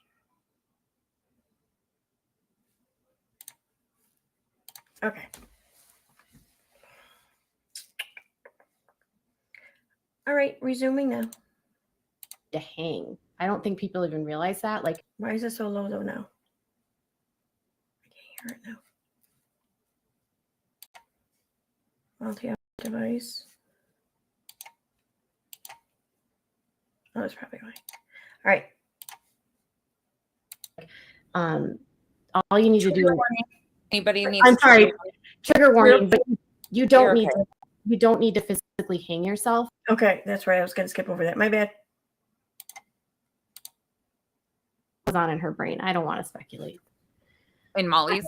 Yeah, like I don't know what caused her, because a lot of the stuff she was accusing me of, I didn't do at all. You guys had started off working on this story decent. Like you guys have never had a past, to my knowledge. No, I honestly was just trying to bring in as many people as possible to get the word out there. Yeah. I didn't have an agenda or anything like that. Like, I think she maybe got upset because one of the people that brought information to me didn't want to work with her, and they were very adamant about that. And so I just gave her a heads up about it, just to say, like, I'm going to put this out, not to hurt your feelings, but they were very specific that they wanted me to put it out. It wasn't like she couldn't react to it. It was more like, this person specifically has told me that she wants this on my platform and she doesn't really trust you or whatever. Oh, and that was done. I think she clarified. Yeah, that's not what happened at all. Live. Well, what happened is someone gave her the audio, and she, just like she wanted to keep all the Amber Portwood audio all to herself, she tried to keep that all to herself. And she said, she messaged Molly and said, this person just wants it, for convenience, wants it all in one platform, one place. So if you could just direct people over my channel to hear it. And Molly knew what was up, but Molly, just in the interest of the cause, rather than someone's ego, Molly's just like, okay, whatever. Yeah. Okay, fine. We'll do it. We'll give her that. Whatever. Who cares? But, and now she's trying to say, no, this person didn't want to work with Molly because they said Molly was just so messy and shit. But then this person who gave Katie the audio was then on Molly's stream, and she had said, no, that's not what happened at all. I just wanted to be anonymous. I didn't care who posted or did what. I just didn't want my name to be attached to it. That's it. With Molly, and she said, actually, that was clarified in a video too. Yeah, that was her directive, not mine. And I was just, she said that too. And so that was one thing. And then there was this source of a friend of the military so I didn't know that he had contacted Molly and was going to do an interview with her. No clue. I got a message from him on my inbox, and he was like, I just want to tell you what happened. I just want to share some stuff with you. And I said, sure, whatever you want, not a big deal. And he's just like, I just want, people to know who Vaughn was as a person and share his heart with people, just so it's not lost on people who he was. And that was I had a really nice conversation with him. He was so sweet and just so heartbroken. And the intention wasn't to one up anyone. His motivation was he didn't want in all of this stuff that was being talked about to be lost on who Vaughn was. It was like very important for him that people knew who he was. See, I wish there was more like him that had that, you know, intention, because I don't think things would have gotten as messed up as they did. But he was, another question. He was heartbroken. People keep asking about the situation with the girls and their father. Do you want the money situation? All of that money was refunded instantly, right? And there was like one donation, correct? To the dad. First of all, the dad text messaged Molly and told her everything about it, because Molly was trying to say that it was fake. He did text her and told her that it was real, and he told her the exact. This is a piece of it that I don't know much about whatsoever, because I wasn't paying attention to what you were posting with the dad situation, because I had already chose not to really cover the kids section of it. Yeah. Because the CPS stuff, we knew there wouldn't be updates, things like that. Plus, I just have a weird thing with minors. But I didn't really follow that. So all of a sudden, I see weird posted on the Miss Erica's page. Plus, I just have this weird thing with minors. Like, that kind of sounds like registry talk. I'm not saying it is, but that's just a weird thing. I just have this weird thing with minors. Like, I can't be near them, you know, whatever. Like, one of the Twitter profiles I was looking at today, who was talking shit about me. It was a Spackle. It was either Spackle or no, I forget who. Their bios, I block all accounts that are under the age of 18, and I'm like, but did the court say that's what you had to do? I mean, that's such a weird thing to just lead with. Like, I block all under 18 accounts. Like, okay. Like, do you have to? I mean, it's fucking weird, right? I don't know. I mean, I get, like, you don't want to be talking or, you know, whatever with minors. I get it, you know, but it's such a weird thing to announce in your fucking Twitter bio. That's all. That's all I'm saying.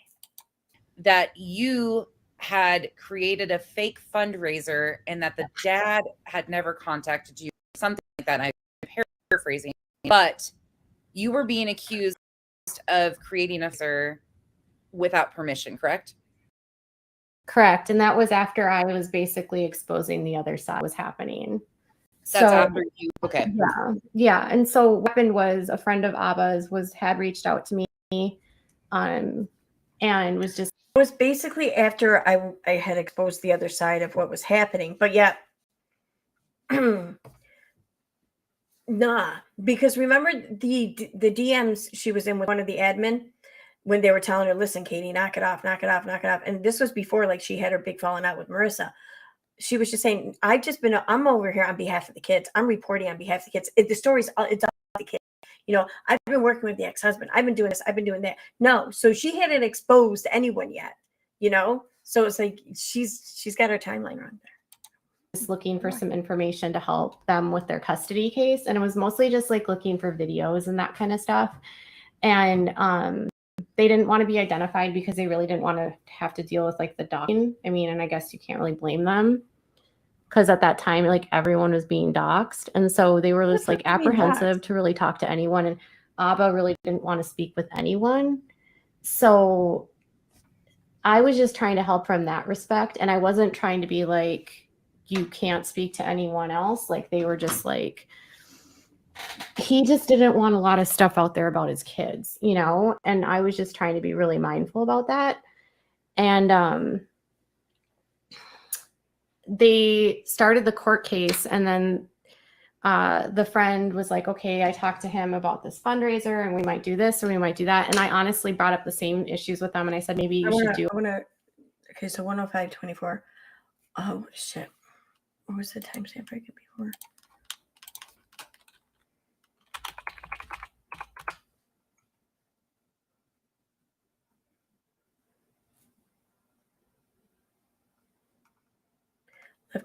And she was leaving comments on my channel. Okay. Left comments on my channel. So she independently. And I think that was on the 9th or the 10th as well. I don't,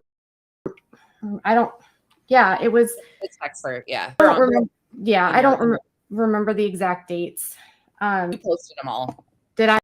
Okay. I think you posted most of them already on your channel, and then some of them are on. And she was leaving comments, and then I just said, oh, I saw her last name, and I saw, oh, Wynette Jackson. Okay, that's a family member.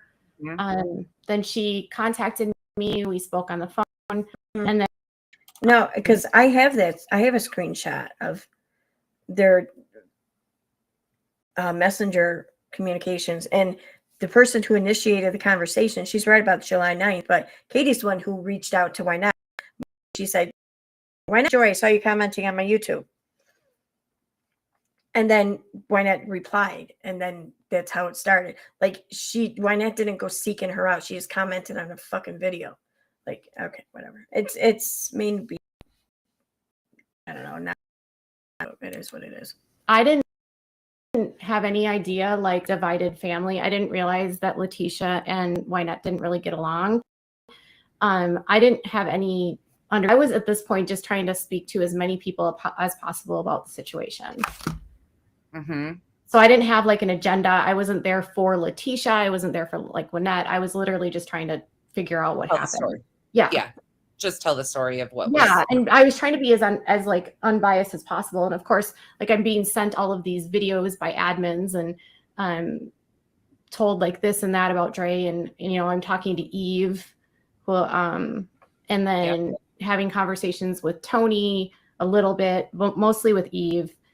So the admins from the Facebook groups that were basically, we know now, had been communicating for Letitia or on behalf of Letitia, were reaching out to your inbox, which we've seen. Again, a lot of this is posted already. And they were trying to, in a way, kind of dictate, like, oh, don't post that. That was something Yeah, so this was sort of one thing that was really weird is I was on the phone with Letitia. We spoke for like 2.5 hours. And she was very like believable, and you know, I felt a lot of empathy for her. And she provided me screenshots. And California has all these really weird rules about corrections officers and leadership being on social media. Yeah. Okay. So, and that's why Abba hasn't been doing anything, because he's I don't think like a lieutenant or something. I don't know. And Abba's wife is a warden. But at the end of the day, they created that themselves, and then that was for them. They emailed me. Which basically that was for the person that him was, again, well, if I use it, I have to be public and people will know who I am, and I don't want people to know who I am. Just pay attention, because they work for the department. The person that was set up for attorney, he literally does have an attorney. You know, you guys can go find the filing in court. It's there. So I said, maybe set up this way or do a GoFundMe or whatever. And him was, again, well, if I use a GoFundMe, then I have to be public and people know who I am. And I don't want people to know who I am, because they work for the department. They work for the departments. And California has all these really weird rules about corrections and leadership being on social media. Yeah. Okay, so here, let me do this. I see. I don't think there was like a personalized troll. It's like a kind of like the sex bot accounts or something kind of troll. So here, real quick. I'm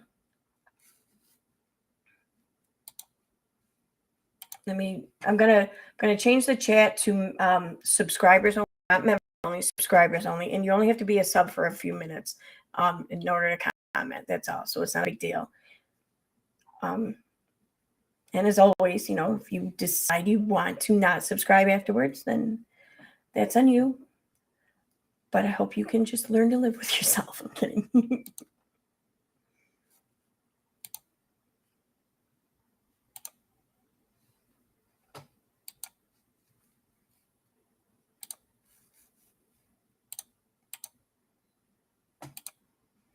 All right, so there we go. Okay. So that should take care of any other like trolls or whatever coming in. Okay. So, and that's why Abba hasn't been doing anything, because he's, I don't know, I think like a lieutenant or something. I don't know. And Abba's wife is a warden. But at the end of the day, they created, they created that themselves. And then that was for them. And then they emailed me a note to put out with it, which themselves isn't doing anything. Yeah. Okay. So, and that's why Abba hasn't been doing anything, because he's, I don't know, I think like a lieutenant or something. I don't know, doing anything. Right here. Yeah. Okay. So, leadership, being on social media. Right here. I don't know who I am, and I don't want people to know who I am. So she's saying that the person who was the intermediary for Katie and Abba's, the father's family there, whoever this person was a friend of the family's. But they didn't want to set up the GoFundMe account in their name, because then they didn't want people to know who they were and everything, and they wanted to stay anonymous. Okay. They worked for the Department of Corrections, California has all these really weird rules about corrections officers and leadership being on social media. And California, allegedly, she's saying, has all of these really weird rules for, being in corrections and being on social media, especially for leadership. Okay. Yeah. Okay.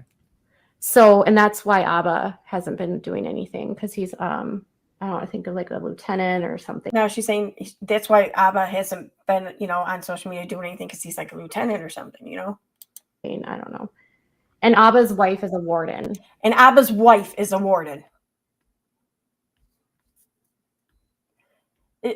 She's outing the fucking wife. And watch, there's more. But at the end of the day, they created, they created that themselves. And then they created that themselves. That was for them. And then they emailed me a note to put out with it, which basically explained what it was for. And then with a thank you from Abba. And then that's what I put out. They didn't collect very much. She's outing the fucking father and his wife as being behind this GoFundMe account or whatever. And she's outing the person who contacted or was conversing with her or whatever as being his wife. I mean, I'm not surprised. I mean, it's a source. Of course, Katie's gonna fucking out the source. I mean, that's what she does. But it's amazing how thankfully no one else really caught on to this, at least, I guess. I don't know. Like $68, and they refunded it. And it was all refunded. Yeah, as far as I know. It's only $68. And I did donate to them, but that was just my personal. That was a personal thing. Okay. Mm-hmm. Oh, so that's good to know, because I really didn't know much about what was going on there. And so for Letitia, she donated through the GoFundMe. For Gabby Petito, she donated through the GoFundMe. But for this family, she just gave a personal donation. Like, she wasn't trying to buy access or anything there. I mean, fucking hell.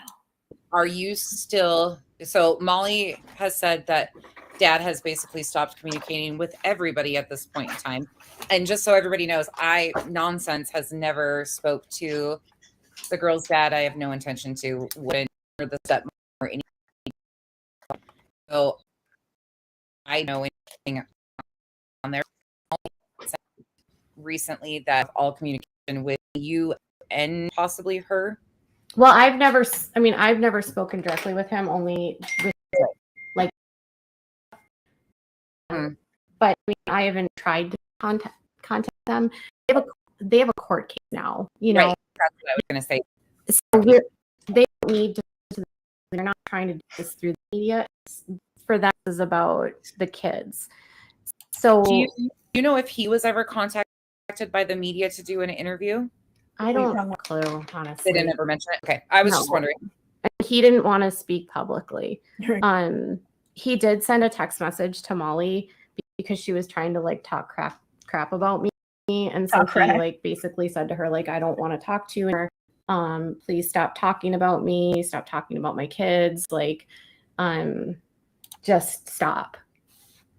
You're not helping the situation.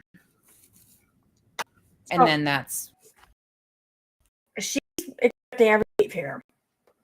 That, I mean, now mind you, he's if everything she's saying is true about what the father's actions, he's trying to get custody of his daughters from his ex-wife. You know, it strikes me as someone who wouldn't necessarily be like on his ex-wife's side or whatever at this time. So she expects everyone to believe that Katie, who has started to kind of like soften up Dre, that one that this ex-husband is choosing to converse with over this. But Molly, the one who has been very actively speaking out against his ex-wife and saying those kids need to be safe, okay? That's the one that the ex-husband was like, I don't want nothing to do with you. Okay.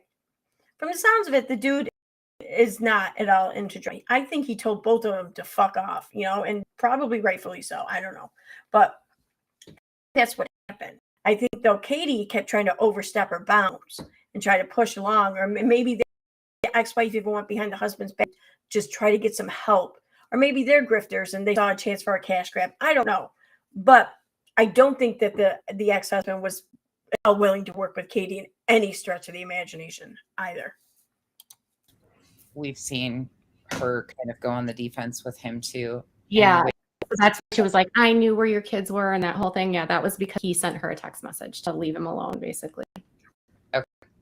Okay. That makes sense. There's some questions. We'll go back and ask her because they're right. I mean, I haven't tried to communicate with anyone really about it. You haven't been even really, like you said, covering this for a month. Yeah. Yep. And that's the thing, like people continue to try and say we're one and the same because we're obviously one and the same, but it's been so frustrating because,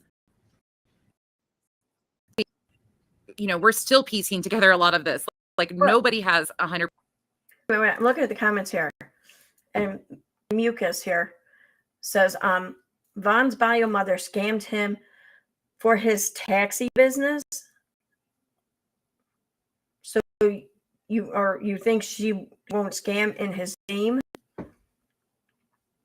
Well, it was Von's taxi business? I mean, her bit taxi. Okay, yeah, all right.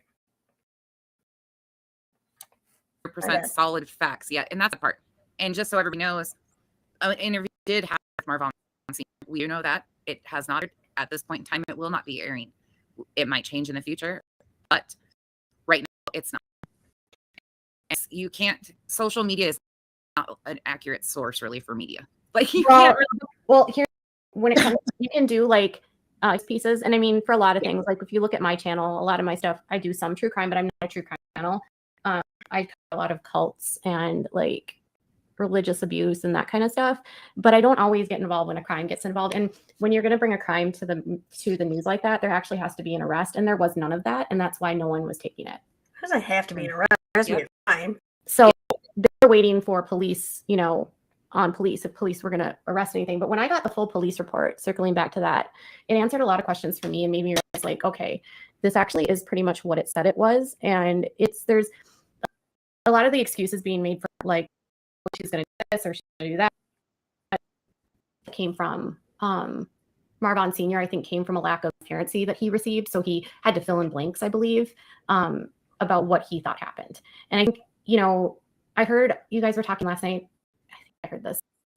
Like, why aren't people on this side taking responsibility for what happened?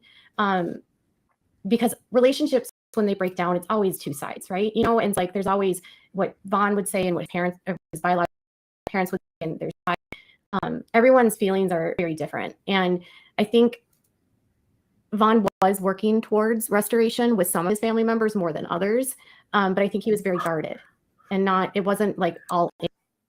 Wait, what? Jennifer Stewart said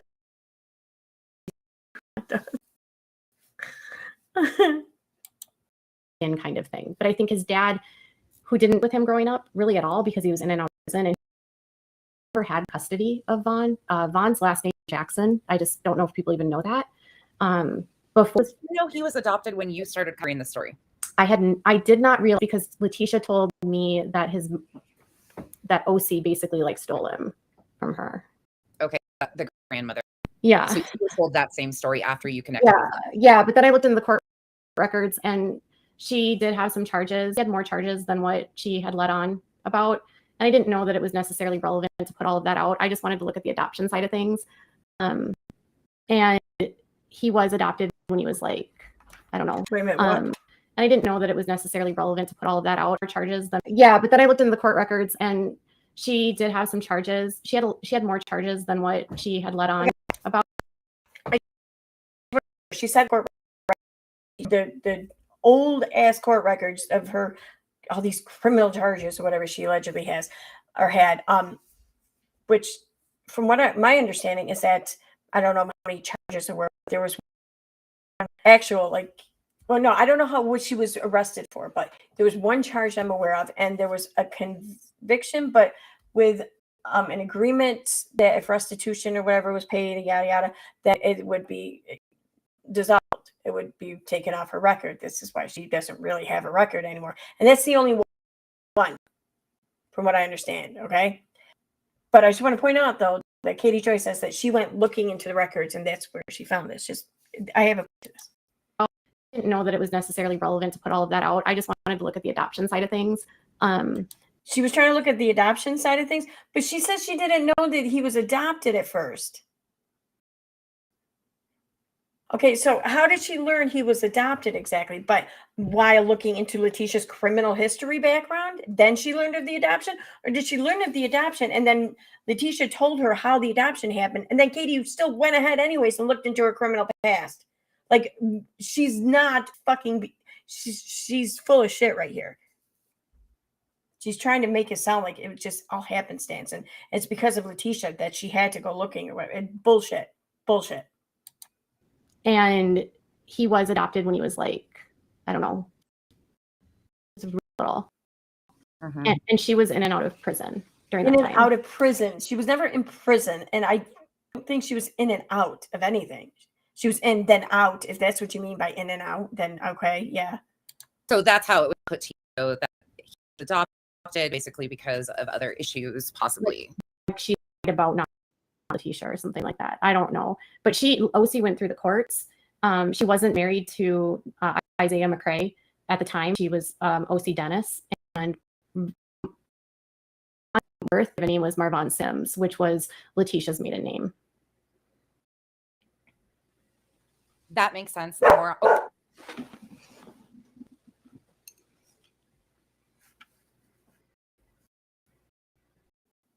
And I was like, nope, that will bust everybody's eardrums.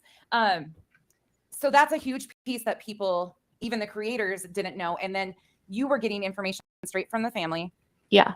She told you. How did it come up that about Marvon situation? You what? Oh my God. Okay. First of all, like, I want to read this comment.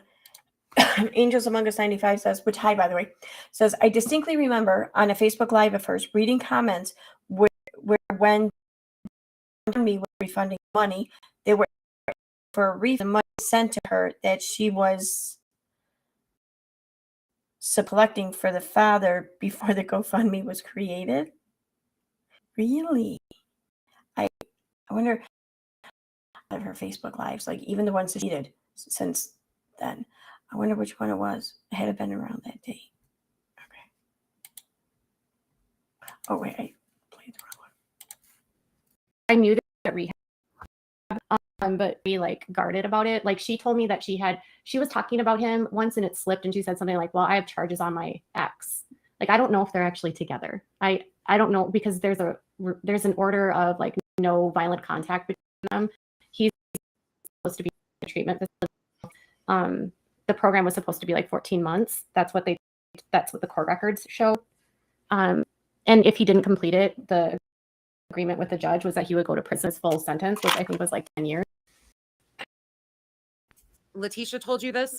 No, I found this through the court records, but no. So Wynette told me. I'm sorry, it's so hard because like there's so many different layers. I know. They're right there. So full sentence. told through the court. No, why not? I mean, there's so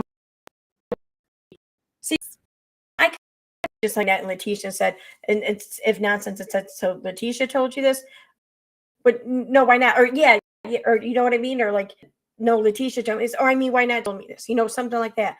But then what she said, no, I found this through the court records, or I know, yeah, why not told me this? Bullshit. You found it through the court records. where people are getting lost. So Wynette told me that he was away, obviously. And when we called him, we had to call like a place. She had to do a 3-way call. And he had a probation violation. She didn't tell me what the violation was for. She just made it sound like he was an addict, you know, and or had a drug and alcohol problem. And like, listen, a lot of us in America have family members that have gone through addiction. And so like, you know, that when an act of addiction, don't act the way we normally would act. So to me, it wasn't like this huge thing, you know, but I didn't realize the severity of what it was about. I didn't know it involved like violent crime and violent battery. I didn't know that. They didn't tell me that. But I need to tell you that because you found it through the court records. And they didn't tell you, so she wasn't using the words incarcerated. Letitia wasn't telling you that he was incarcerated. No, I never.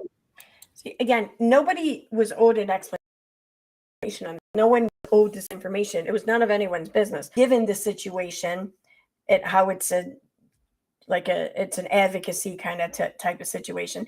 When you get asked this, then you need to be honest. But this isn't something that I think requires knowledge of in order to participate in whatever it is that they're asking you to participate in. But still, you don't want to lie. I get that. And it was weird because Letitia was like, on my end, Letitia was like, well, I figured everything was good because you're talking to Wynette. You had what you need from Wynette. Go ahead.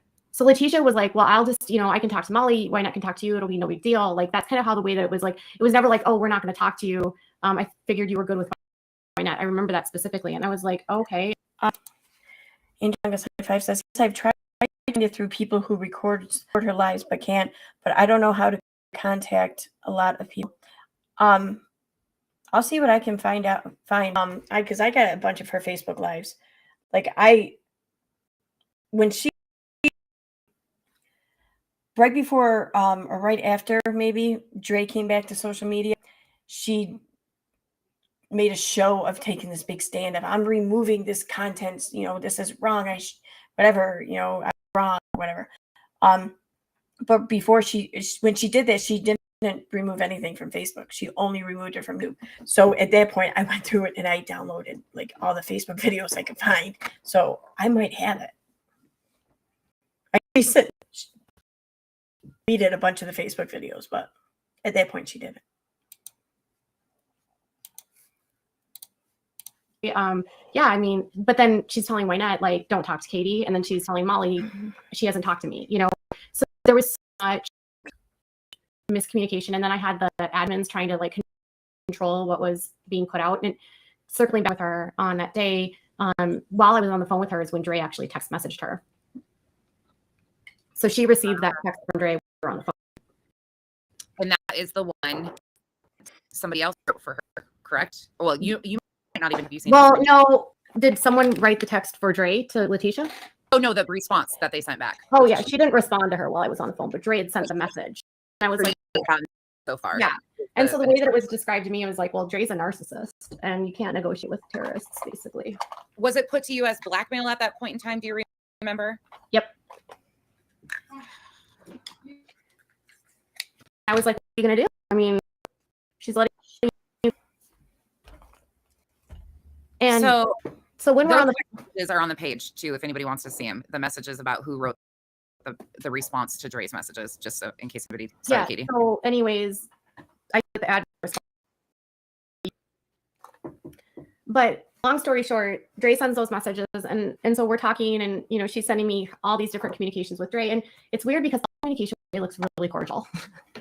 It honestly was just like Dre asking her to please just refrain from the continued stuff, like the continued attacks on her. That's all Dre wanted. Yeah, it's kind of seems there was a lot more. Okay, this question has been up here for a few, and I do want to touch on this with you here because there has been a lot of questions. Oh, the fake lawyer. Yes. What was this, Brittany? This situation was a huge factor in me stepping away because, huge. I can't even underestimate how huge this was because, one, I would send Tisha money. You know, I donated a few here and there, right? Well, wait a minute. But it was weird because I would send her a message, an question. Not true. And she wouldn't respond. I just happened time, so I donated money and I said, "Hey, Letitia, I sent you this money." Immediately she responded, and I was like, "Well, that's weird." You know, like I just asked her questions 2 days ago and she didn't respond, but I sent her. This story meant to her. It was so important for her to be a voice for Vaughn that she just didn't have any time to give any kind of donation to help make that happen or anything beforehand. But now she has time, so in her spare time, she likes to give donations. So that's why, like, it's such bullshit. Her money.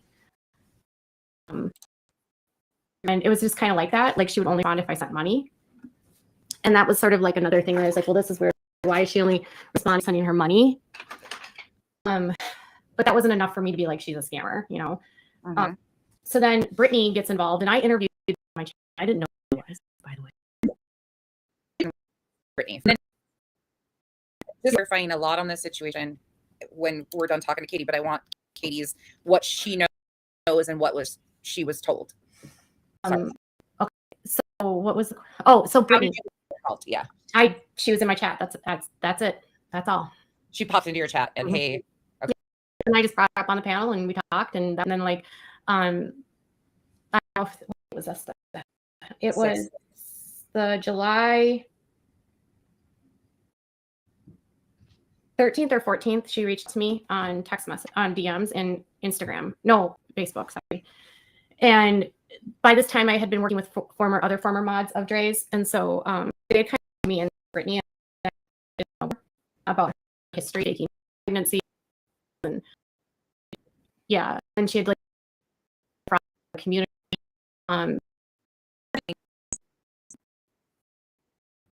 But then pretending to be a lawyer, that she had like a bunch of fraud charges. Like she has a pretty extensive history. And I like, again, didn't care, you know, but she tells me she gets a lawyer. So I didn't know that she pretended to be a lawyer before that. So like, okay. See, she's saying that it's all because of the shit with Brittany, what made her kind of want to start to step away from the situation. But she, it looks like the 13th. No, the 11th. It looks like the 11th is when she asked, maybe. And she was talking to Why Not after that just as enthusiastically. She was fully a part of it. Well, until like, you know, she started hearing that, you know, she was, you know, a bitch or whatever. Have you heard this? Have you spoken to Letitia today? Like, what's going on? Does she hate me? Like, that's what she's like. I mean, the people are grieving over the loss of their loved one, the loss of their loved one, even though he's in a coma, but still, yeah, the loss of their loved one. And she's over here saying to Letitia, or to Why Not rather, how it's just so overwhelming. You know, all this is so overwhelming. She doesn't like drama. What can we do? It's all about her. But she and I put this all out in a video. I put out everything she told me, where she said that, you know, she called 70 lawyers. That would never happen. There's not probably 70 lawyers that even handle those types of cases in that area. That she was on the phone with a lawyer. That would never happen. Because that's like attorney-client privilege violation. Were you told this via, or were you texted this, and who by that? Okay, there's only privilege if the attorney's been hired. Before then, you can absolutely have someone on the phone with you as like a bit of an advocate or co-advocate, whatever. She was by Brittany, yeah, okay. And she was a voice memo. Yeah. She came live with you on July 6th, but then you didn't talk to her in DMs until July 13th, right? Correct. Yeah, for 13th or 14th. Yeah. And so she said, like, the attorney, we found this attorney. She gave me the name that everyone else has. I don't know if that attorney even ever worked with Letitia. I never contacted the attorney and never put the information out. And she's like, we need all these videos, and Letitia needs to stop talking to people, and they're going to file. Hold on. They're going to file these documents for guardianship and on like the 14th or 30th, something like that. Mm-hmm. And they're going to do it tomorrow, and then everything's going to be set in motion. And so Letitia's not supposed to speak to everyone. And I've been helping Letitia, and the retainer is $4,000. And then I got off with her, and then 2 minutes later, I get a message, and they're like, "Oh, she went to prison for faking being an attorney." And I was like, "Oh my God." Did you know about the live that happened on July 12th with Murder Merc in the Thunderdome? Did you know anything about that, or had any idea that that live had taken place? You might still not know what I'm talking about. No clue. Where Brittany actually had spoke on what was happening and what the attorney was requesting. You haven't seen that, obviously. So no. I will send that to you. I mean, she told me that they were looking for specific videos, and like, I don't know, that they needed that they needed to mail a cashier's check, and they wouldn't take money via anywhere else, which, by the way, that's not true. Like, I have an attorney. I've had a lot of attorneys. People, you should know that. And most attorneys, you don't have to mail checks. They have electronic. And it doesn't take a long time to set up a trust at all. So you were never sent proof that there was a legal agreement, a binding agreement with the attorney? You never. Okay. Mm-hmm. It was only like still in contact with the family at this point in time when all of this was happening. Correct. Okay. I mean, yeah. And Letitia told me that she had a lawyer. I asked her. And then once I found out that Brittany had gone to prison for faking a lawyer, I reached out to Wynette, and I was like, whoa. Because Letitia wouldn't respond to me at that. Like, she didn't respond to me that day, but that wasn't abnormal. Like, sometimes she just didn't respond right away. And then it would be like a couple days. And then, so I just wanted like urgently someone to find out, what was going on. So I let Wynette know. And then Wynette's like, oh yeah, Letitia said that she cut ties with her. And I think that was like the 14th, but I found out the 15th that she was still working with Brittany. No. So that was another huge red flag. Wait, you said you found out the 15th? That's a lie. I'm looking at the screenshots right now. She was in contact. Letitia was writing her back at the same time. She was telling Wynette about this attorney, about Brittany or whatever. The same dates. They were all in contact. They were in contact. She's full of shit. Yep. July 12th, July 13th. July 14th. Looks like maybe July 15th they didn't talk. That's it. She's full of shit. That Letitia was still working with Brittany? Mm-hmm. Yeah. Do you know who told you that? Well, because she was talking about the paperwork that Brittany and her were talking about on a live with Molly. Let me see chat here. I appreciate it if she's turned she's turned toward the camera. Her computer, which you can't see, is to her right. She's looked up something on it, I believe, and the window is behind the shades. Do you remember if there was a cat near the computer? There's a couple of streams she did around this time. She's like, there's a cat in the computer. It's so annoying, but I'm wondering, it'll help me. It'll help me narrow it down, depending what the answer is.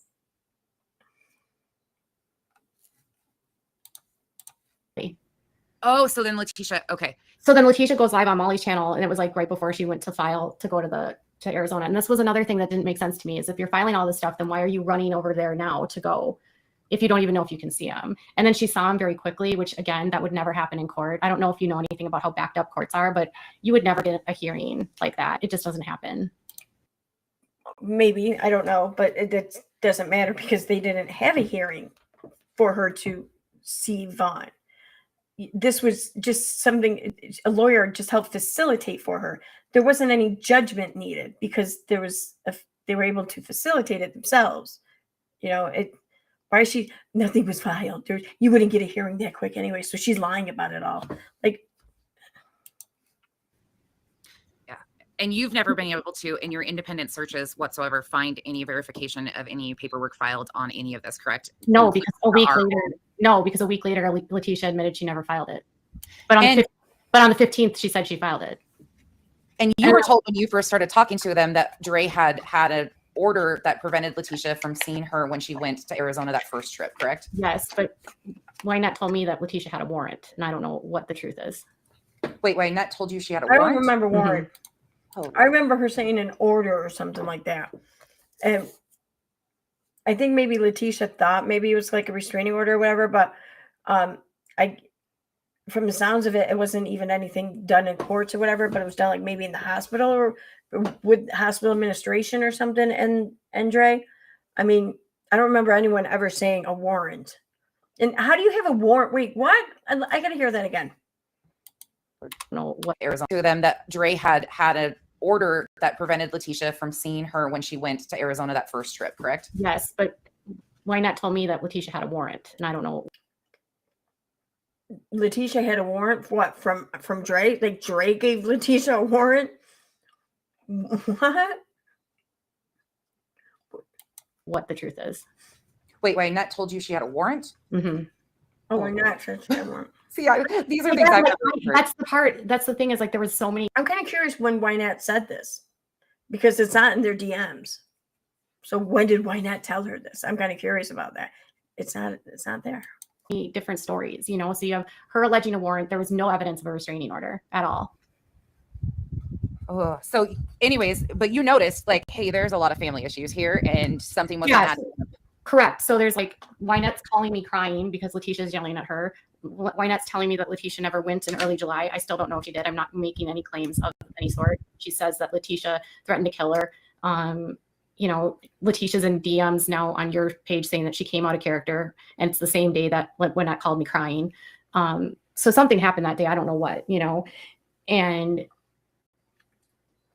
there was always talks about money and Wynette accusing Letitia of doing this for money to me. Were you ever offered any sort of money yourself? That was never said in any of the DMs. Never implied or anything. Nothing at all. Or no, any type of discussion by the family? I didn't think so. I'm just asking questions. I honestly don't think that they went with me in that respect because they knew that I wasn't going to play that game. I don't know if that makes sense, but I don't think they knew. I think they figured out really quickly that I wasn't going to go down that road of the fundraising. Did you know that by the 14th of July that she had raised, or the 15th of July that she had already raised $14,000? Did you know that at the time? I had no clue. You didn't. They weren't giving you updates on money whatsoever, correct? No. There's a person, Husker Lady April, that's being really rude in the chat. I haven't been speaking it. She's accusing me. Oh my God, she's controlling. Nonsense is probably going to let her control the chat too, isn't he? Isn't she? Husker. What did you say? Husker or something?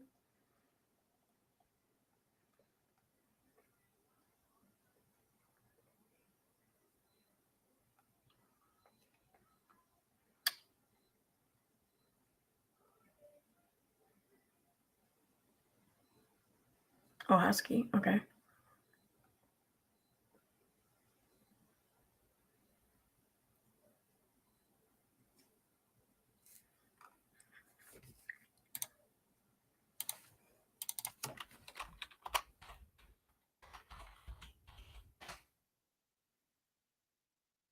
Okay, they must have erased her. Okay. Here, I see her. I've been watching it. My admin's on everything. If they need to get rid of a booter, we don't really boot anybody. Oh, there go my dog. Oh, cool. They put up in chat on the screen. Is this person really trying to claim to be this nonsense person? She speaks completely different than in her scripted videos. Dog again. We don't really boot anybody, but she's getting a little out of hand. Yes, we'll give you exactly what you want, Katie. Don't worry. Okay, so let's get back here for a second. Some of these people just like I said, people are like questioning like what Wynette told me. I don't. Again, all I'm telling you is what was said to me. I'm not verifying that any of this is true or false. Okay, what was clear to me is that there was a fight between Wynette and Letitia. What was clear to me is that fight was revolving around information that was being information and the money that was being made. That was what they were. And Katie's saying that warrant stuff. She dropped that in there to make Letitia look bad with no proof. Fighting about. Okay, That was clear. It's clear based on what you've put into on your page that she's in DMs, Letitia's in the DMs with her admins. They're talking about money as well. So you have that stuff. And then you've got, they're telling me what I should and shouldn't post. And it just became a situation where I was like, why are we trying to control everything? Why does everything have to be one narrative? It felt very weird. And the fundraising stuff, can you tell me how that got brought up to you? Like, what was the conversation involving fundraising to get-go? And just so everybody knows, again, fundraising had already started. The GoFundMe already existed, and the Cash App had already been put on private profiles and in the groups. But how were you approached about the fundraising aspect, or asked, or did you just volunteer to share because you were sharing their story? It was like heavily encouraged that if, no one should be making money off the story but Letitia. Any creator that got involved was supposed to donate to Letitia and get Letitia's permission to even talk about it. Which again is bizarre, and because I didn't come into this as it's Letitia's story, I thought it was a story about Mervon. Right. So and you turned it into a story all about Katie. And so I was trying to look at this like, well, what was Dre's position in all this? Why would she maybe have been reluctant? What's going on from Dre's side that would have made her maybe not want to have these people there? Or what if the breakdown happened? I could not ask any questions like that. Okay, I'm going to ask it because it's going to pop up now. This is going to get asked, so we're just going to ask it. Do you regret calling her the M word out of emotion? Dre? Yes, 100%. You've expressed this previously, have you not? Yes, and I've apologized for it. Okay, that's what. Do you have direct communication? Are you talking to Dre right now? I've never spoken to her ever. That I believe. But another question that people keep asking. And frankly, I don't want to talk to her. I don't think that she has to answer to anyone. Well, you've obviously said that your initial opinion was based off of the facts. If I'm gathering what you're saying, and correct me if I'm wrong, please, because I'm just trying to piece again everything together. Everybody's allowed to have their opinions and thoughts. Everybody's emotions have been really on edge with this one because there's so many different places. I mean, we started off on a completely different topic, and then you got brought because you keep getting brought up in every angle of this. I don't think I've done a video where I haven't mentioned your name yet. Sorry, but it's a constant overlap. So your opinion, because you were told one thing, and then as you started to do your research, correct, things were unfolding, and your opinion has changed as you've gotten facts and details of the case, correct? Yeah. So like Brittany getting involved was a huge red flag, right? The fighting that was happening between between Letitia and Wynette, and like the back and forth between them was so overwhelming, and it was so clear that there was like some serious issues going on. What was happening on Molly's channel, but then not having that consistent message dictated to me by anyone in the family saying that they didn't want to speak with me. The constant accusations and the harassment I felt like I was getting just for doing my channel, which was hard because every time I was like every day there was like something new of what I was doing wrong or doing something to someone, and I wasn't doing that. And so it was just very no, I didn't use the N word. She meant the M word. I said the M word. I have never heard her, and this is again, I don't know anything about her background or anything, but I have never heard her use that N word. No, M, like MURDER. Murmurer. Who said that? Yeah, I gotta know who said that. I gotta know. Okay.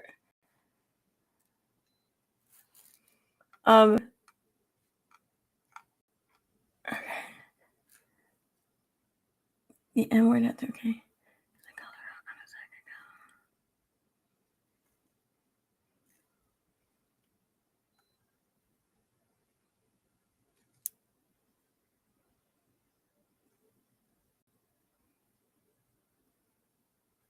Did they take it down?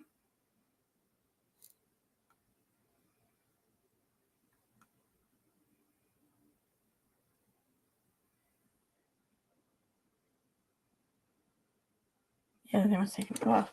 I do not use the N word. I am not racist at all. Like I would never. That's not me at all. Sorry, so no. So yeah, I mean, there's the fighting back and forth that was happening between Letitia and Wynette. There's the Brittany getting involved with the attorney, and then I'm telling Brittany to set up a trust. Nothing happens with that. I find out that they're saying that these documents are filed. It's never showing up in the court. Letitia's not ever telling me that she doesn't want to talk to me, yet then Molly's saying that's what Letitia is telling her. It was just like constant. And then like for weeks, Molly was just being so not like just so. See, here's what I don't get. Even if Molly were saying every night on stream, nope, Letitia doesn't want to talk to Katie. She doesn't talk to Katie. Well, Katie, so long as Katie knows that she is in fact talking to Letitia when they talk, and they are talking, what the fuck would she care? Like, no, why are you trying to say that? No, Letitia, make her stop. Tell her that we're talking. Tell the people that we're talking. Like, if you're talking, that's going to show in the information that you provide and how you discuss the story. You shouldn't need them to be your advocate. When you're vying to advocate for them, to give them a voice, you should have then turn around and say, I need you to advocate for me so people know I'm talking to you. Like, you are such a child. You're such a fucking child. Like, you are too immature to be doing this shit. So crazy with what she was accusing me of that I was like, and the admins on that side never told her to stop attacking me. And I was like, what is going on? I said one thing about Molly one day, and the admins came in my inbox flying, like, leave Molly alone. It was so weird. And I was like, okay, this is just messed up. And I did a reading of those DMs between her and the admins. And what the admin said was, listen, enough. You guys need to knock the shit off. And she said, well, why don't you go tell Molly that? And the admin said, there's one admin talking to Molly, and I've been sent to talk to you. Knock it off. Enough. Be better than this. Just ignore it. Just move on. And she just sat there and just fucking making excuses and whining. But it's not fair. But Molly's been talking about me every night. I'm getting death threats because of Molly. You know, it's like, shut the fuck up. And in defense of the admins, I have to also say, because I have seen that they were also getting messages, and I've seen it on my page, you know, as soon as any mention of your name, your channel, anything, I shared a post of yours, and I think I got like 42 messages. So so just so you know, there's like a group of people that have been doing this since 2019, and a lot of them have like 37 sock accounts, and it's the same. Okay. Wait a minute. I just want to get the accurate figure here for this group. So on the RWOACB, the subreddit for WOACB subreddit, okay, there is 13.5 thousand members of this subreddit, okay? Now, even if it's true that people had like 13 sock accounts or whatever, why would they need them for the subreddit? This is where they're among their peeps, okay, where they can post shit. They don't need to orchestrate or put on display mock conversations for people, for the public. This is their place. This is where they can be themselves and say what's really on their mind and bitch and post shit or whatever. Their sock accounts would not be in the subreddit if they did in fact have sock accounts. Their sock accounts would be out on social media, seemingly doing their bidding for them. What bidding do they need to do in a area where everyone's already on their side, basically? No, they wouldn't need the sock accounts here. So keeping that in mind, there's 13.5 thousand people who are a member of the subreddit. That means that there are very likely about 13.5 thousand people who, actual people, not accounts, but people who joined the subreddit. So yeah. And if they each had 13 sock accounts, would that be a lot? I don't know the math. Whatever. It'd be a lot. You get the point. It's the same group of people that have been doing this, and they just lob onto any story that they can to spread misinformation about me. So Erica was perfect for them in this situation. Correct. But I do want to back up to Brittany. Yeah. Before we forget.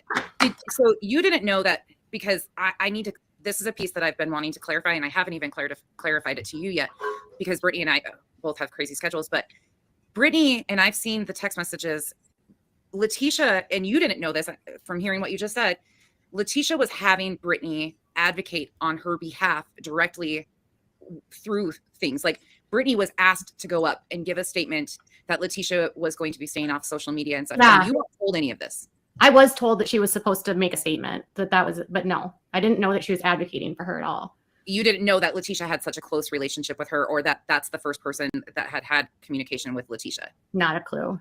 And then again, you said you didn't know about the Thunderdome and Merck's live that was done on July 12th, which that's kind of where things really parted ways with Letitia, because they all tried to help Letitia. And I don't think you probably even know. I'm going to read this comment here. Elizabeth says, KJ started this whole thing with Molly, and she's giving Becky all her false information for her to rant on Molly. And I do. I think you're right. I do. I fully believe that. And I think that could very well be how Becky got involved in this situation, is because she was lied to, she was tricked, she was fooled, or whatever, by Molly, she was manipulated, whatever, however you want to word it. It could be all of those things. I fully agree with that. My problem is that she didn't stay stupid forever. You know, she didn't remain ignorant on the facts or whatever forever. Throughout the course of things, she had to have learned the truth and had to learn that Katie lied. And that may even be when she kind of started distancing herself from Katie, is when she realized Katie lied. But I mean, at that point in time, she was just so deep in, she might have thought that I had no choice but to double down on this shit. Maybe if I just make Molly look bad enough, then people will forget that I too was full of shit. I don't know. But I think that at some point, not long after even, there's no way she stayed ignorant. And that's when she chose to keep lying, I think. My opinion. Know this. I don't know if you communicate with any of those people. Brittany had mentioned that like people were like trying to warn Letitia about her. Okay, so is that what you're referring to? No, people Letitia and her had been working on trying to secure Letitia legal representation, and other people were trying to help. She had direct communication with other people that had been trying to assist her in finding an attorney. We've seen that in so many posts, comments, everything like that. So Brittany was brought in, but then Brittany was made out to be like she was collecting money, which she never collected a dime. I can verify that. She was never paid to do anything.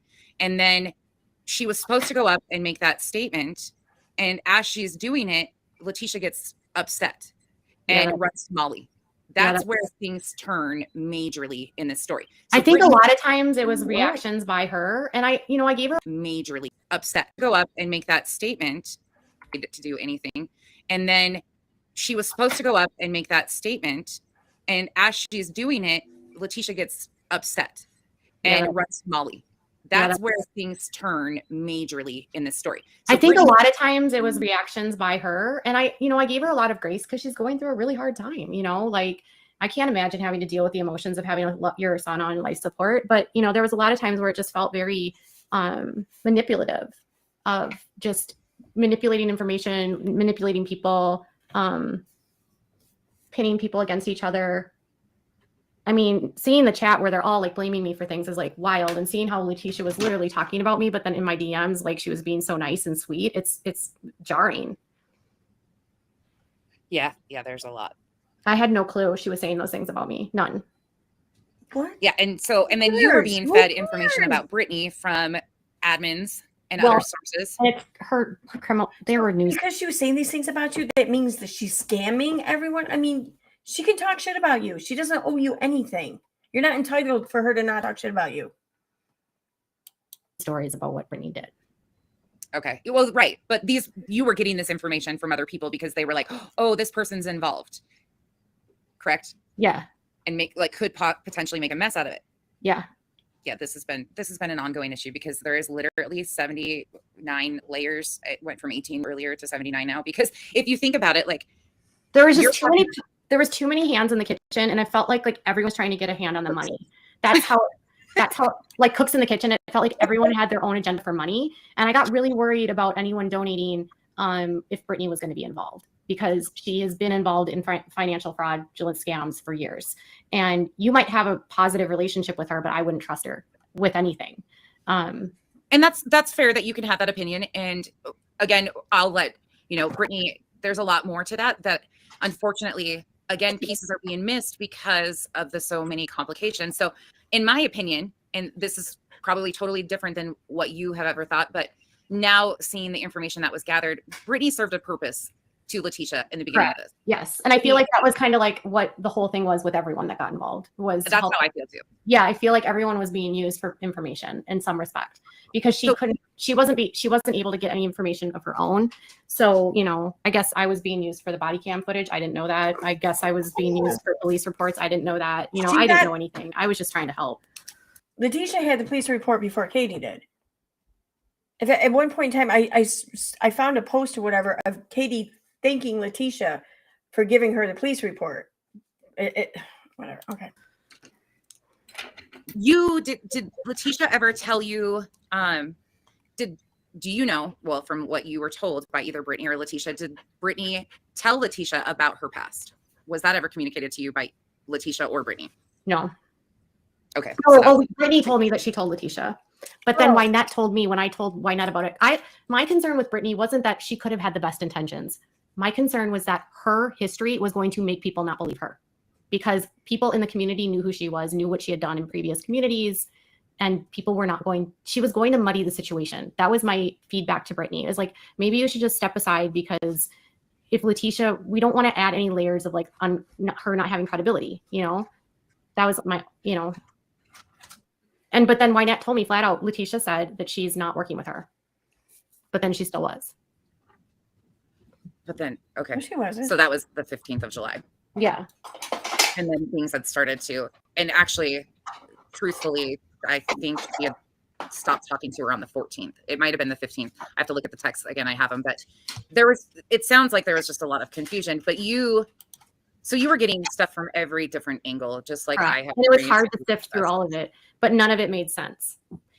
And another aspect was once she did get to see Vaughn, there were going to be no more bad mouthing Andrea. Everything was going to be fine. But then it continued, and I was like, well, if you want to go see him again, why are you acting like this? It doesn't make sense. She did. Yeah, there's after Letitia saw Marwan, she didn't go around like talking shit about Dre. A lot of other people kept talking shit about Dre, but Letitia didn't. Letitia kind of, I don't know, she kind of stopped going on channels and stuff shortly thereafter. Like when all this scam shit started, she, you know, was like, fuck this. This shit's crazy. I'm out of here. There's been a lot of confusion. Then I started learning about a lot of the moderators being paparazzi consultants that just wanted to get her fired. It was just. Did you know that any of them had any connections to paparazzi when you first started? Only Eve. Okay. So you knew that the conflict of interest was there, but that was okay. You overlooked that. But now that you know that the conflict of interest was there, now, nope, they're full of shit. They're scamming. Like, what? How did you first contact Letitia? You and her, did somebody connect the two of you? Through the group. Like a follower? Okay. No, through the group. Oh, you were in the group at first and then you got blocked, right? Yep. Yeah. Okay. Let me see. I think there was another, somebody's calling us a cult. That's okay. I'm okay with that. Does anybody have questions that they would like to, if Katie's okay with a few more minutes of questions? I know that this is clearing up a lot because there was people that weren't sure of certain pieces of how this fits together. And again, if people don't like me, that's fine. I'm not here to like make you, I'm not here to make you. I'm just trying to like shed my side of things because I'll watch a video or two and I'll be like, well, that's not exactly what happened. But you know, at the end of the day, by the 21st, so much had happened to that point where just nothing made sense. The way that people were acting didn't make sense. And I just really felt like I was being lied to by a lot of people. So it just got, That makes sense. So, you know, I've got the stuff with Brittany happening, the court filings that never happened, the constant fighting between Wynette and Letitia that I'm hearing about, the yelling and screaming I'm getting on a daily basis from Molly. Yelling and screaming. It just was so overwhelming. The admins trying to control what I was doing and what I was saying. It was like, I was like, this isn't, no. And then I got the full police report and I was like, there was no foul play here. That's my opinion. And it still is my opinion. And speaking of the police report, just to clarify, because we haven't gone there. So you had requested a FOIA for the police report. Yes. And Letitia knew that. Yes. And you didn't know at the time that Letitia had already had the police report in her possession, correct? I knew that she had part of it. You knew the initial. Yes. Yes. Okay. And that was before it was released on July 6th. Well, right in that time frame, because that was when you came in. Yes. So it was released on July 6th. I think. Well, here's the thing: is she told me that she didn't know that it took them days to get it to her, and she only gave it out the day that she got it. But that's not true. Like the date that they send it is on there, and she got it electronically. So yeah, she it was 24, June 24th was the police report, but she posted it July 6th. And then you posted the FOIA request that you had gotten on the 7th, if I'm correct. Yes. But they were also, wasn't there some discussion about who was going to post the police report first? Well, they found out that I was going to post it, and then they put it out. And I was like, what are you guys doing? Like, they wanted me to interview her, and the agreement I'd made with Letitia was I would put the police report with her story on her thoughts and feelings. And so that's what I did.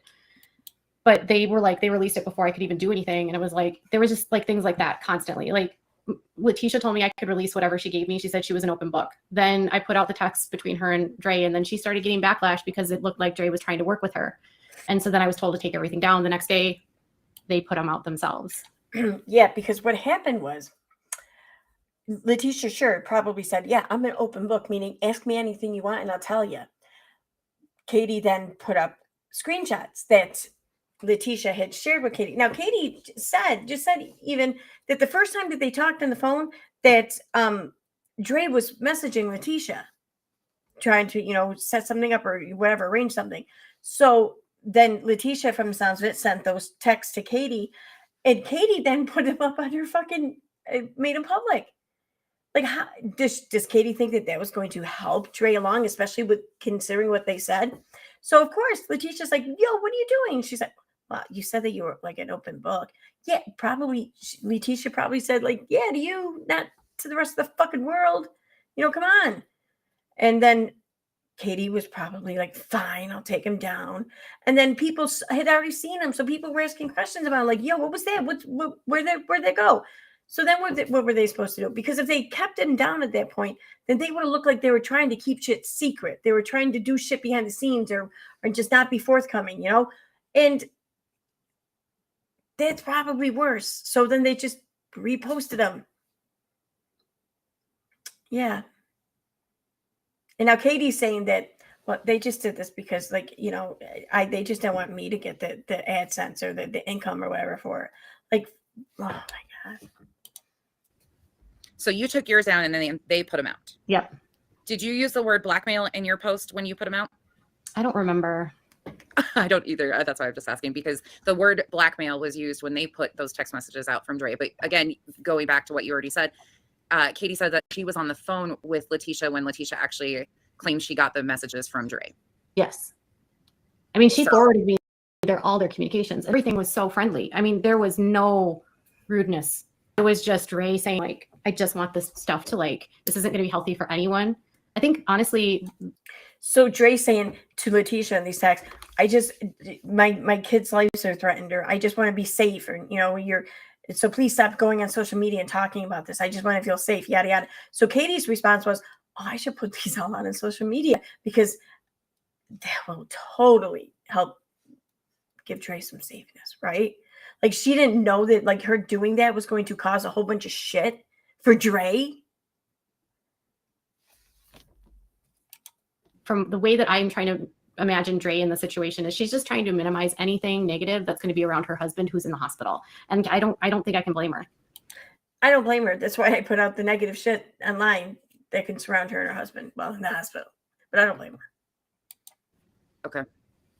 And, there are concerns that she has for herself, that she has a history with these people. She knows their criminal backgrounds. She knows Vaughn's feelings about them. She knows, like, she knows what's going on with Marvon Sr. And to be clear, like, she, I don't think had horrible thoughts or feelings about Marvon Sr., but I think she did have cause for concern for her safety, in that, she doesn't have problems with him, but he has a background, and it's a violent one. And so you just have to be, like, cautious. I think anyone would be. And then with Letitia, she's got her own stuff. And then I learned about all the stuff that happened between Vaughn and Letitia. And that was a whole other, like. When you found out about their backgrounds, did that kind of weigh in the back of your head and, like, stick as kind of a sore thumb? Like, I can't place this yet, and I'm hoping it doesn't have an impact on things. Yes. But I didn't want it to be like, because, not everyone that gets arrested repeats, Yeah, I personally have the opinion of most people's so what past is she saying there? Absolutely define who they are, but a lot of people's past, even negative, can define. Not everyone who gets arrested, like repeats, So is she saying that Letitia was arrested a bunch of times and she repeated, or is she saying I don't want to put anything out there because she didn't repeat getting arrested, so I don't want to give her this bad image since not everyone repeats, So was that Katie admitting that she was full of shit before when she was saying how she's been arrested for all these things? No, charged. She said charged for all these things. That's what it was. Yeah. A person's journey, and people can totally change stuff around. The thing I glommed onto with Marvon Sr., and you've watched any of my videos, I go back and forth with it because again, I appreciate the fact that he made such an effort and got there before all of this stuff really had blown up on social media. I mean, certain pieces of it had, but not his part. They had not been involved whatsoever, and they made that effort without social media.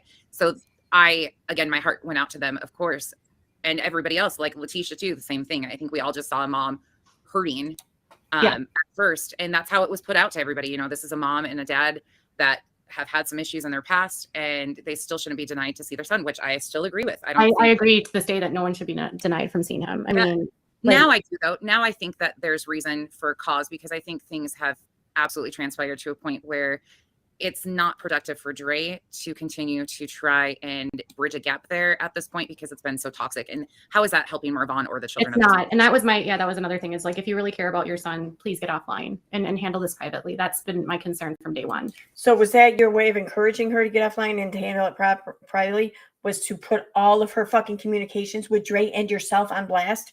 Was that your way of saying, handle this privately? Was that it? You're lying. You're fucking lying.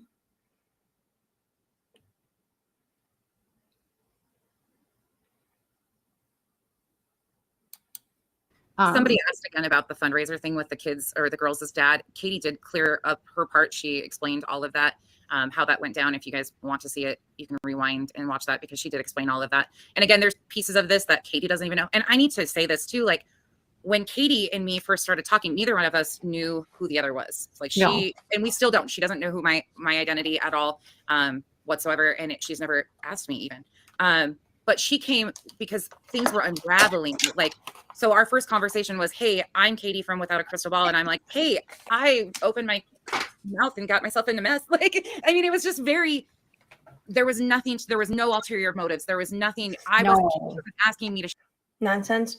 Katie had all of your fucking information before she even talked to you. Come on now. Share posts. And again, this is all stuff. No, I was just trying to connect dots, honestly. And Are you paying anybody to go after the family? No. Is Uni on your payroll? No. I don't even talk to Unirock. See, and I didn't know that there was all sorts of history between. That's the thing. Like, I'm coming from a completely outside. Listen, I don't care. You should have followed that up with, was Unirock ever on your payroll? That's where you should have followed it up with. About Unirock, I just don't talk with him. You know what I mean? Like, he can do what he wants to do and he can say what he wants to say. And he has his channel. You know what I mean? Like, I just don't have the time for any of this. It gets to a point where it's like, I just wanted to try to tell the story. And I saw someone say, like, as a reporter, why didn't you investigate before jumping on the story? I was trying to investigate the whole time, but I couldn't ask questions. And so obviously you react to, I admitted that I reacted emotionally. I mean, didn't a lot of us, to what we saw? And I've already apologized to that, Billy. And I think you know that, because I'm pretty sure I've seen you comment that on my page. So. And that's the thing I will say too. Again, everybody's allowed to have their differences of opinion, and some people can get a pass and apologize for things and own certain things. But then, and here's the thing I said all along too, and it's because I don't know what your past or anything like that. If people want to judge you on previous things, in my perspective, your involvement in anything that I've done has just been because of you keep getting brought up as a distraction in the story. And well, I'm becoming their scapegoat, so. Yeah, absolutely. And it's unfortunate because. Oh my God. So she was the scapegoat in this story. She was the scapegoat in the whole Dramageddon thing, and she was such a scapegoat. She got sued, they needed a scapegoat. She's the scapegoat in her own family. I mean, let's not forget those tweets. Yeah. She's just always the scapegoat. Like I said, Makes sense why she's with the chaos codes. Oh, damn it, people don't have to like you or even approve of what you say, do, have done in your past to see that in this story, this isn't Katie's doing. There's just no way you can twist the facts that we know to paint it that way. It just, and it's been really hard. I think the hardest thing for people was that people would say, well, this story got so distracted about Vaughn? And I kept saying, it's never been about him. It was never about Vaughn, unfortunately. And I think you've even said that, I've said I've always felt like this was like a disagreement between Letitia and Dre that just went.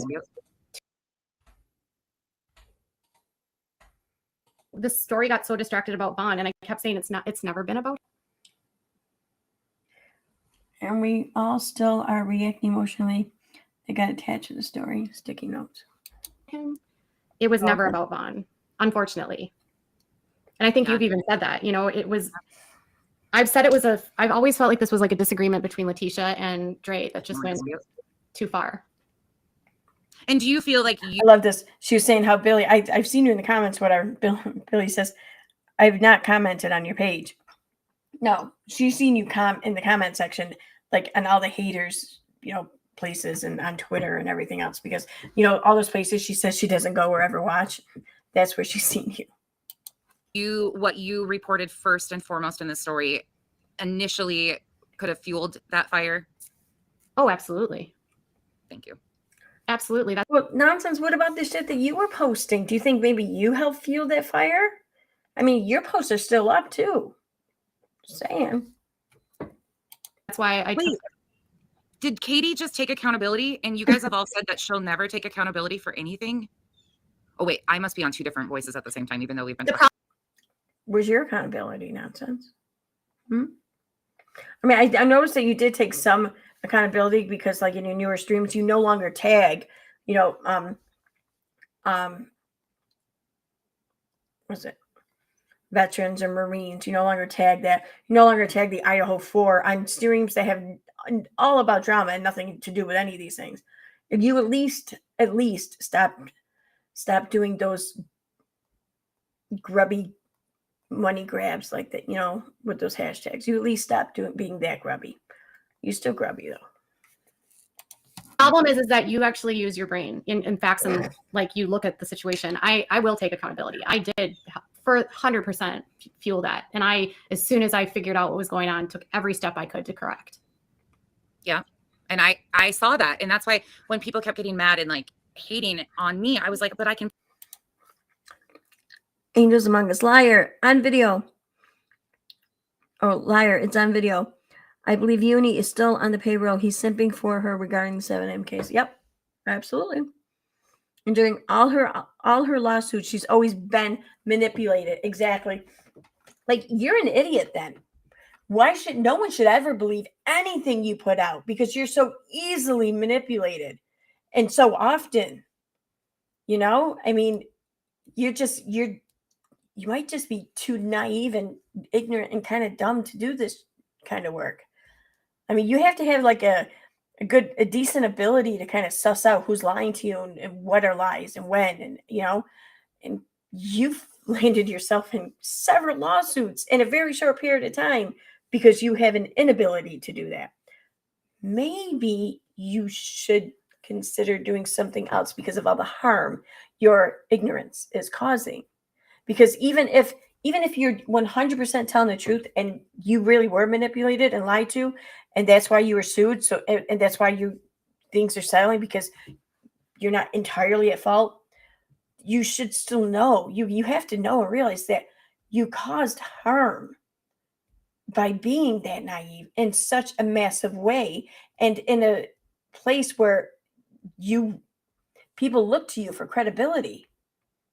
With great power comes great responsibility. If you can't handle that great power because you're too naive and you're causing damage with that great power, well, then you're not being very responsible, and you need to start being responsible. You need to walk back from the power, I think. My opinion.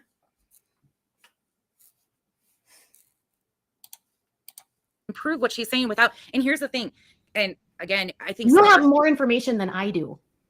Yeah. And I've never said that. Like, I've never said publicly, and I don't come to you and show you what I'm going to post or ask or anything. I just do it because at the end of the day, I'm about posting facts and truth. Like I'm not, if it's facts and truth, why do I need to go and ask this person's perspective on it? Or, it is what it is, and it fits into the story how it fits. All of these other pieces are a mess. This person says, I'm not sure. You asked to get a full story, a full picture, to get, you can look at a fact and you can have, if you have 50 people in a room, you can have 50 different variations of that fact because there's different, everyone has their own perspective. Everyone's taken of that fact and what the in conclusion from it will be subjective. This is why you follow up and you get the full context, because the fact by itself may not be enough. There's always some kind of fire around KJ, and I've watched her be straight up mean to people in lives. Yes, years ago I was mean to people in lives, and I definitely would snap at people. It happens when you have a platform. Trolling people can be nasty. You can say, you can be rude. You can see a comment that sets you off. That happens 100%. I do my best not to react that way anymore. But in the same token, I would say, if you're going to throw that at me, I will take accountability for that. But you'll watch another person do that daily. Yeah. Yeah, that's because they can. Because they don't owe you anything. They can notice something in you and see it as a bigger deal than when they see it in someone else. It's all about intent. It's all about the harm you cause. And it's also all about whether or not you're able to accept responsibility and how quick you're able to do that and then apologize or make amends. We all fuck up. We're all bitches. We're all assholes at some point in time, some more than others. That's not the problem. The problem is what we do afterwards, how we go about, just how we go about everything afterwards, is whether or not we take accountability, whether or not we can see the other person's point of view, whether or not we can show remorse, and whether or not we can try to learn something from it, and especially whether or not that was our intention to do to begin with. That's the thing. I mean, the double standards. The double standard is so obscene. It's just ridiculous. I will take responsibility. No, it's hard to process too. And going back, this live started about talking about Erica, and you had a lady that you don't even know, you said, I don't even know who she is. And she has been attacked because initially she was contacted because Erica thought there was a mutual dislike of you. And she apparently says that I did something to her, but I don't know who she is. And that's what people are missing is and that's why I thought that was really important to bring up, because this is a person completely not anybody that I knew, Katie knew, or anybody else that's having other issues on Twitter with these people. Granted, I can't tell you anything about the computer stuff, none of that stuff, and I'm not about to. But what I can tell you is that their bond and dislike of Katie, what initially was expected, is what evolved into another sideline attack. Erica hasn't bonded with anyone in this anti-Katie community. No one. Sure, she's been in DMs, but no one's taken her on or under their wing. No one's really given her much attention, and some have just ignored her completely. Some people maybe in the trauma community, maybe, but I mean, I have a feeling that that's been going on maybe a while. I mean, really, the only people who brought her anywhere or brought her over here were the Thunderdome people. I mean, not intentionally. I'm not saying that they meant to do that or whatever, but because they became involved in the story, well, then Erica did too. I mean, she followed them. Nobody took her in, though. And you have Erica providing information, fabricated. Yeah. Oh, yeah. I got cued into her really early on. Someone named Kelly, I think, who was a target of hers, reached out to me. So I just tried to tell people, this is a fake page. Don't listen to it. And then she got mad. Then I found out that page was created at the encouragement of moderators. It's just messy, and then I see that moderators are actively saying they're going to troll me and create pages to stop me. And they're going to go into my comments and spam my comments, which is exactly what I was experiencing. So they're actively in their chats talking about harassing me. And I'm just like, okay, now I know where it's coming from. Someone said, I see you being rude to people in lives and in comments recently. Well, I mean, I guess if that's your worst criticism about me, I'm sorry. She's not sorry. Does anybody else have any questions that we've missed? She says she's sorry, but I don't think she means it. I don't. Big ones that they've missed, because I think she's answered a lot of people's questions that they've had. again, the Brittany piece we'll discuss. I need to touch base with Brittany and see if I can talk about things because. Hello. Oh, hold on. Hello, Exposure Room UK. Is that KJ? Yeah. Which one? Supposedly she's both of us. Now tell me how talented she would be. Wait, what? To be talking over herself. I just lied and said it was years ago. Well, I actually, I know. Yeah. I need to touch a lot of people's questions that we've missed, like big ones that they've missed, because I think she's answered a lot of people's questions. Absolutely. Thank you. Absolutely.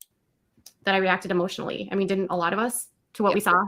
Be able to watch whoever you want to watch. And I'm never going to tell you that you can't. And, you know, I don't, it's, you know, if you don't like someone, you don't have to watch them. It's pretty simple. I mean, you know, I honestly would, in this situation, I think a lot of these people are so used to using me to distract, and they do this a lot with almost every story, that the goal, I'm not the story here. It's not me. This isn't about me. And making it about me just makes this, like, it takes light off of what's actually been happening. So I just think that.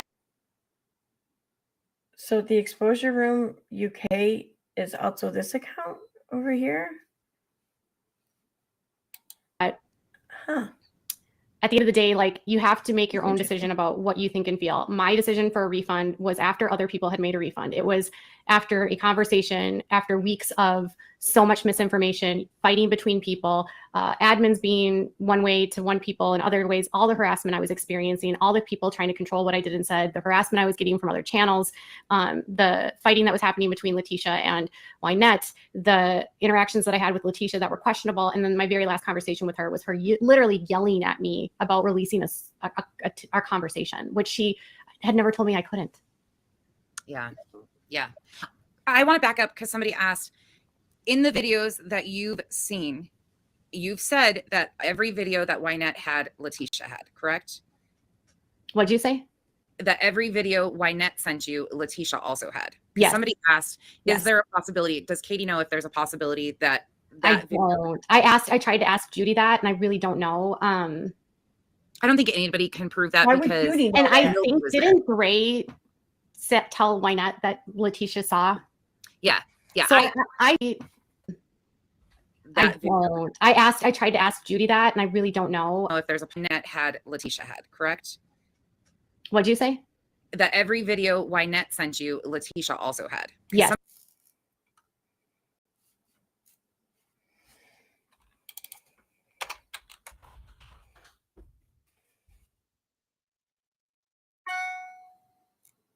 Where are we at? We're at 2 hours. Does she think the video Letitia showed Judy could actually be Wynette, not Letitia? Do you think the video Letitia Judy was actually a video of Wynette? Katie, do you think the video Letitia showed Judy could actually be, like, what the how many times are you going to ask the same question?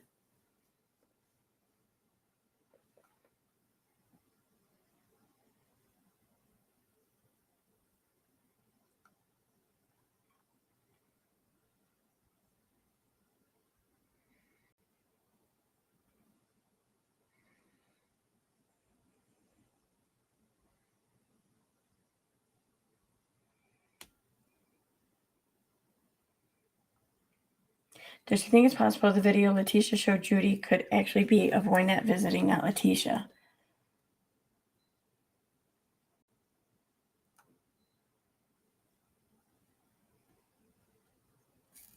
That's like the only thing that this person said all throughout the chat. Can you ask I gotta see. I want to see if they asked anything else.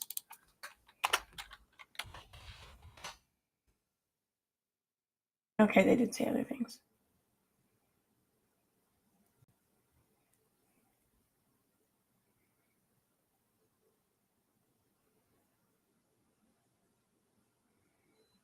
Which had the guts to come on panel and tell my side.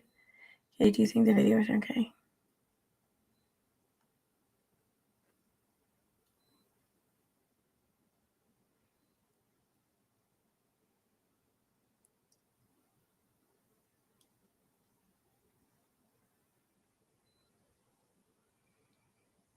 So this person here is one of the admin of the group.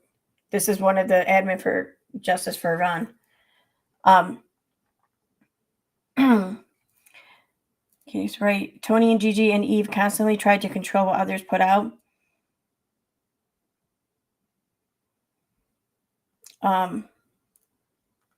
Wish I had the guts to come up and tell my side. Like, why would you have a side? Who are you to have a side? I'm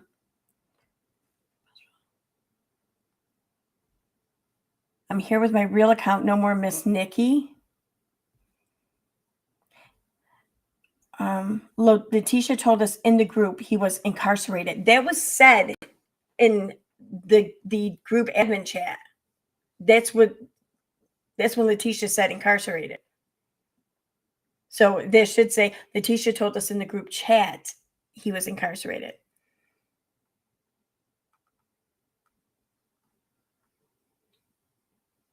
For the record, I never had any connections to paparazzi.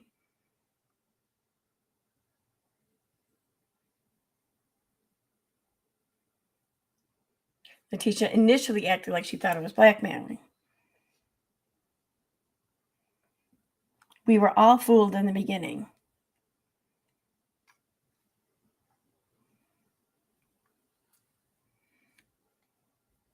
I was in it for the right reasons. I will disagree. I started it because I believe Letitia was a mom wanting to see her dying son. I'm guessing maybe the group.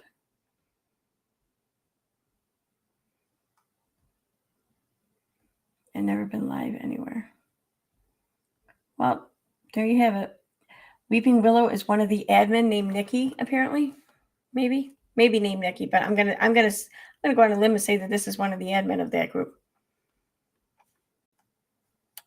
Somebody asked, yes. Is there a possibility? Does Katie know if there's a possibility that I don't. I tried to ask Judy that, and I really don't know. I don't think anybody can prove that because. And I think didn't Gray tell Wynette that Letitia saw? Yeah. So I believe that Letitia went.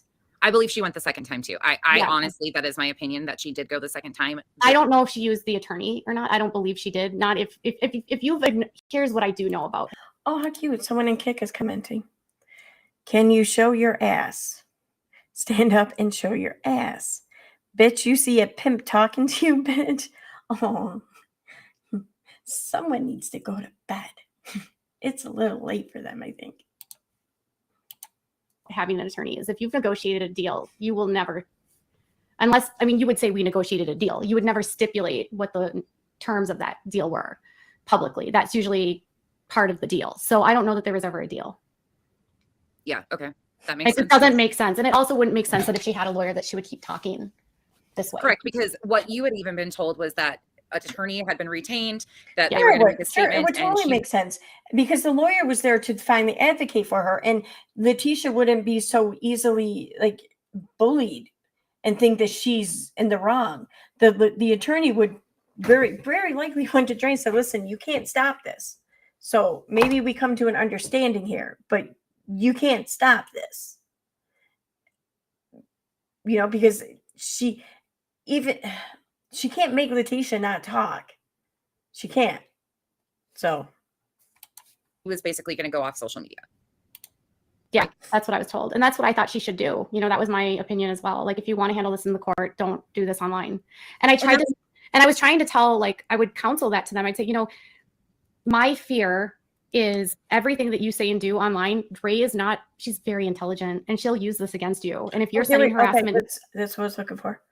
So on the screen here, it says the Exposure Room UK. Can anyone bring something up Katie has done in the last century? So I go here and look at the chat, look for that message. Can anyone bring something up Katie has done in the last century? And it now says Unleashed Extreme. Okay.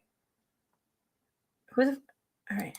And if you are participating with people that are harassing her and have sent people to her house, that's not going to work in your favor in court. Judges don't like that kind of stuff. Judges don't have a lot of tolerance for a lot of the stuff that happens online. And they'll look at that as an FU to the court. You're like, oh, so you want to bring this to court, but you can't behave online. They expect conduct to be a certain type of way. And so it just felt like there wasn't a respect of that. So I felt like, okay, well, there's no judge. There's no filings. Well, there are no filings. which that's what actually caused a lot of people to start asking questions, because they had said an attorney had been retained so many different times, but yet nothing was filed. All right. And we were hearing, and I'm going to stop this for now. It's 2 a.m. and there's still an hour left in the stream. So I'll go ahead and resume this tomorrow night. It'll be a little late though, because I'm working till 11. So, well, I might actually get out a little early tomorrow, but it's still going to be like after 9 anyways. So that's what I'm going to do, because I've been on here a while. I'm tired. I kind of want to go to bed. I worked all day. So let me go here to chat real quick.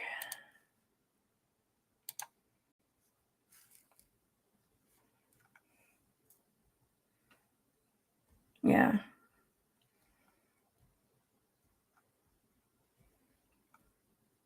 Punching her victim card again, I see. Yep, so true. So true. I'll see what I can do about finding that video though, Angels Among Us, okay? All right. I'm gonna get going. Bye guys. Thanks for being here. Okay, I guess that dude left, got kicked. That's good. Okay. All right. Bye. See you tomorrow.